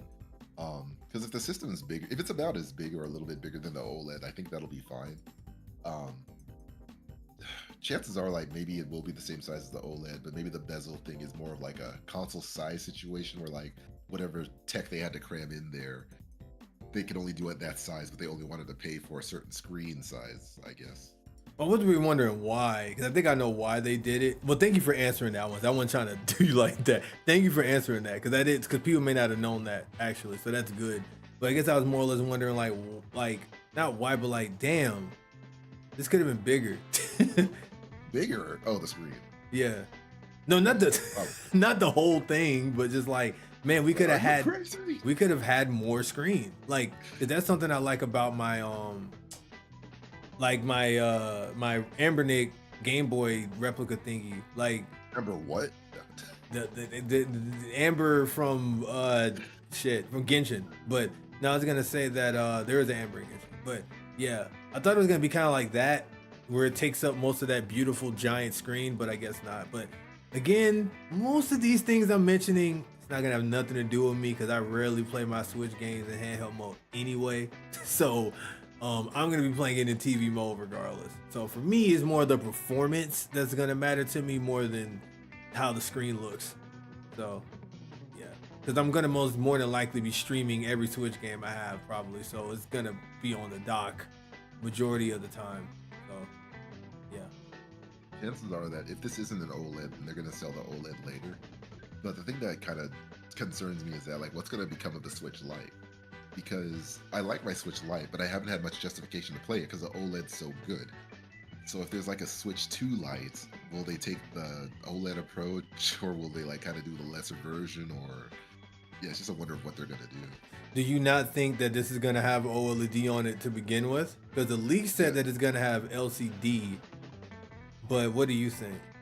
Yeah, I mean that's what I'm kind of going off is like if the rumor's saying it has LCD, that's not OLED. I know you mentioned that one time that LCD's gotten better. Yes. It may not be the biggest loss, but it would depend on the kind of the LCD that Nintendo is using here. That's Because true. I've been spoiled by the Switch OLED screen. Same. That like it's gonna be a tough pill to swallow, kind of going backwards. Like I'll accept it, but I'm also gonna be like, of course there's an OLED version like 3 years later. Yeah, so because my tablet has that kind of like pseudo OLED LCD screen. Because when I got my new Samsung tablet for Christmas, I was like, dang, is this OLED? Like this screen looks amazing on here. Like it was so vibrant And I found out when I looked it up, it has a special type of, well, it has a type of LCD screen that looks like pretty dang close to OLED. It's just not, the darks aren't quite as dark, but it's way darker than the LCD back in the day. And like I think I mentioned in a previous podcast, we were talking about that.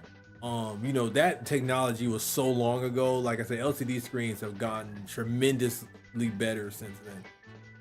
So it should still look pretty good, but yeah, it's not gonna be LED good. Like, there's a chance that the LCD screen we get on this one could be better than the OLED screen we have on the OLED Switch. That's cap. Why am I saying that? But cause that Switch OLED screen makes the games look completely different to me, like color wise. That junk is crazy. Like, that junk looks better than my monitors I'm using. But yeah. Anyways, that's my thoughts about that. So hopefully that answered your question, RC. The way Digivolve or the Switch has evolved into a GameCube, and then just maybe we get 50-50 chance to evolve into a Wii U Switch. Yeah, you got all those Digivolutions like rising all the way up. Mario Kart. You had something you pinned. I don't know if you remember, because that was like an hour ago. That I think what's probably gonna like be the biggest selling point of this Mario Kart is that it's gonna be the Mario Kart that we don't expect, maybe.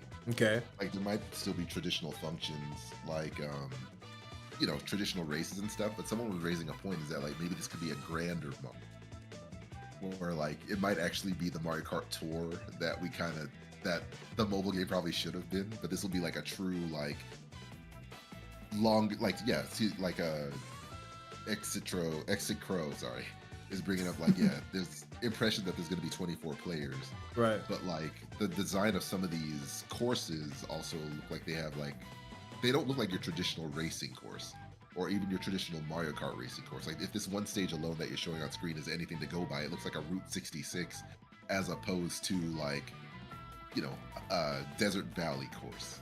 So right. It's like, oh, maybe you have to like travel several miles in one direction, and like you're racing along that way.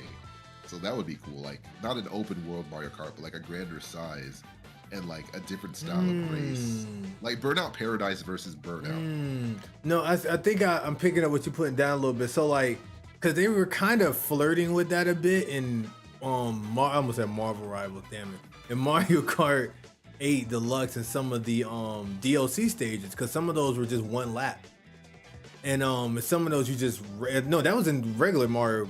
Sorry, that was actually in regular Mario Kart 8 Deluxe. Like that, one of my favorite stages, the Wario stage. When you're up in the sky, the snow stage, that's just one long course, basically to the end. Which I thought was really cool, rather than the traditional lap system. So I think that would be really neat if they just had you where you're Mount Wario, yes, where you're just riding, and then you just ride all the way to the end. You know what I'm saying? Until it stops. I think that's super cool. Best track in Mario Kart 8, I actually agree with that. I think that's one of my favorites for sure.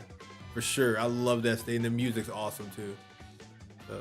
Yeah, so the selling point of this new Mario Kart, I feel, would be like, it's not the obvious sequel. Like, there will still be a place in the world for Mario Kart 8 if you want 48 times 48. 80, no. 100 and... How many stages are in Mario Kart 8 Deluxe now? Man. Man. Ain't it 60-something? I can't remember. Stage count. I can't remember. I thought it was 60-something. I might be thinking a total of 96 courses available in Mario Kart 8, okay. if you include the booster pass. Alrighty then. So basically, with that many stages and that high quality of a game, it would be hard to top that. So that's why I feel like maybe they got all those out of the way in Mario Kart 8 so that Mario Kart 9 could be something different. So like, it'd be like saying, do you want to play Mario Party Superstars or Mario Party Jamboree or Super Mario Party? Yes. Oh, and dude, I just thought about something. Oh, you made me think about something just now, dude. Wait a minute. Is that a star? What is that? Okay, no. Oh, that was a boom. No, okay, sorry.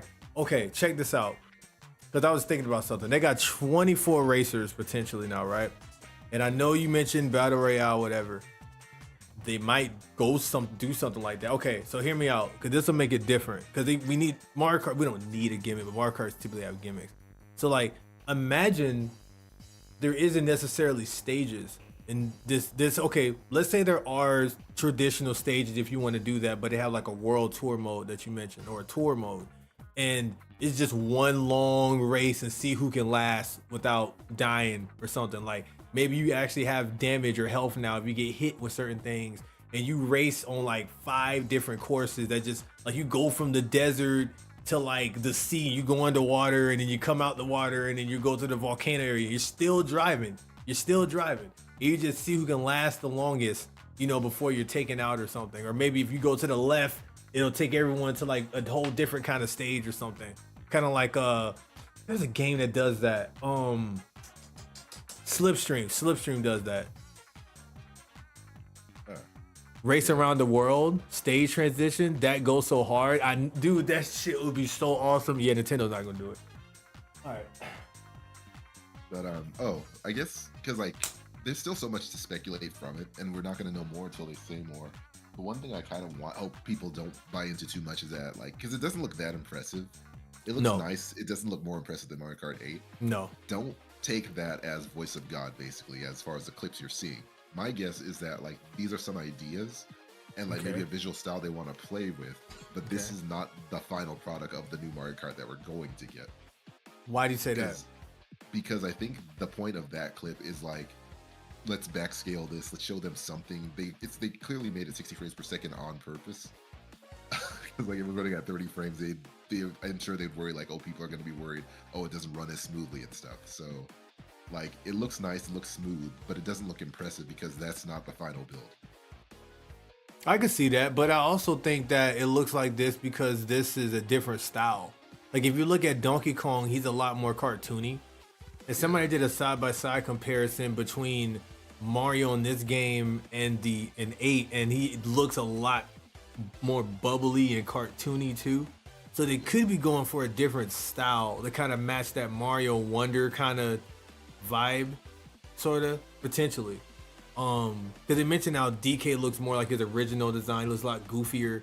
So, and even the way they're sitting in the carts and like and whatnot, and also rest in peace to the biker outfits for the ladies, man. Rest in peace. You don't know that yet. I'm looking at Peaches on a bike and she's on her dress. Yeah, but I'm like, you don't know the level of customization they might allow for in the final version. That's true. You know what? All right, you raised a good point there. But I am curious to see what they're gonna do. Everything you said is true though. It's not so much the art style so much as it is that like there's not as much flair right now in this that you would expect from like what would be any kind of Mario Kart sequel. That's true. Like there's particle effects, there's things happening, but like when you think about what went into Mario Kart 8 to the point where like even Mario's mustache is flapping in the wind. Like if you look at Rosalina from behind, you'll see like her hair isn't even like really moving with the wind. Right. Like, yeah, that's kind of what I mean is that like I feel like maybe unless they do plan to go for like a much stiffer cartoony style, I think like the cooler aesthetics will show up closer to the game's release than what they're willing to show right now. I'm listening to a random video game mix and it just so happened Mario Kart 8 music played at this exact time. That is so funny. But like I'm like, wait, this is Mario Kart 8. What the heck? It's been playing random music this whole time. I'm sorry. But that's a good point you made though, man. Yeah, so you think it's kind of like just a little tech build thing just to say, hey, we got Mario Kart, so be happy. And yeah, that like because the thing is that also Mario usually emotes more, and I know I'm kind of going off of Mario Kart 8, but like I think it's gonna be a rough sell saying, oh, this is a sequel or another Mario Kart, and it kind of looks less impressive. Right. I see where you're coming from because when I saw it, I was kind of like, but then again, I mean, like look at Pokemon X and Y versus the other Pokemon that came out right after that, because that Pokemon looked like crazy. And the other one was way more cartoon. I know that's a whole different case because that's anime and animation and all that. But it's kind of like, I agree. I'm just gonna say I agree with what you say. I still think it's an art style thing, but it is early in the build for sure. So I want to see what they're gonna do. Let's just see what happens. Yeah, I mean, I will say the art style difference would make a lot of sense to differentiate that, oh, this isn't Mario Kart 8, because I think that's a problem they definitely want to avoid. Yes, because 8 was so detailed. Like 8 looks so good. Bro, they put so much detail into Mario Kart 8. Like it even now, if you turn it on, it still looks amazing. Like for it to be like a damn 10-year-old game, damn near, it looks so good. That in 3D World looks amazing. Like those two games, I always thought those looked crazy HD for the time. So, they might be like, yeah, we're not gonna try to bump that up. Like, how do you get better than that without going like sideways or a whole different style? I mean, it's the difference between, I would say, like New Super Mario Brothers versus like Mario Wonder. That like they just went with a different aesthetic style, and you can tell that you can't mistake in Mario Wonder for New Super Mario Brothers. He wants me to look up Wario, and I agree with you, by the way. He wants me to look up Wario Gold Mine from 8 because he said it looks so beautiful. It does, yo, it does look crazy. And look at this game. It looks kind of dated now, but it still looks really, really good. Like this game looks Honestly, crazy. Mario Gold Mine looks nice. I would say the very first course in Mario Kart 8 or the N64 Rainbow Road, I think kind of better represents like the visual look of it all.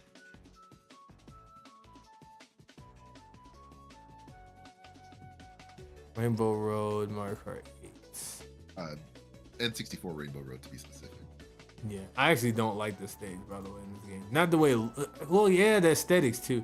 I feel like it looked better. Okay, no, let me clarify. It does look beautiful, and I think it is a great showcase because the lighting looks amazing. But I feel like I liked the way they did the N64 one better. How it was just so dark, and then you had the little star things of the characters. Like, I feel like aesthetically, I liked it, the design better.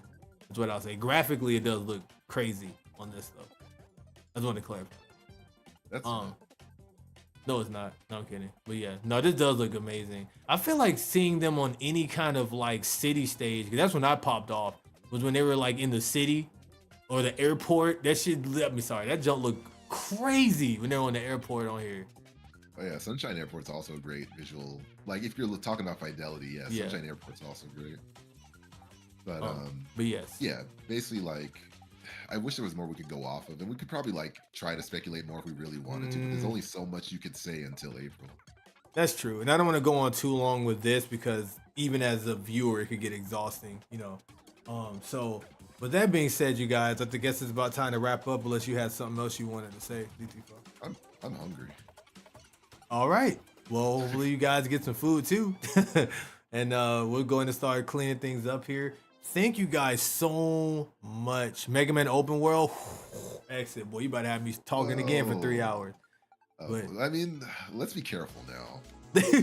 Wait, what does that mean?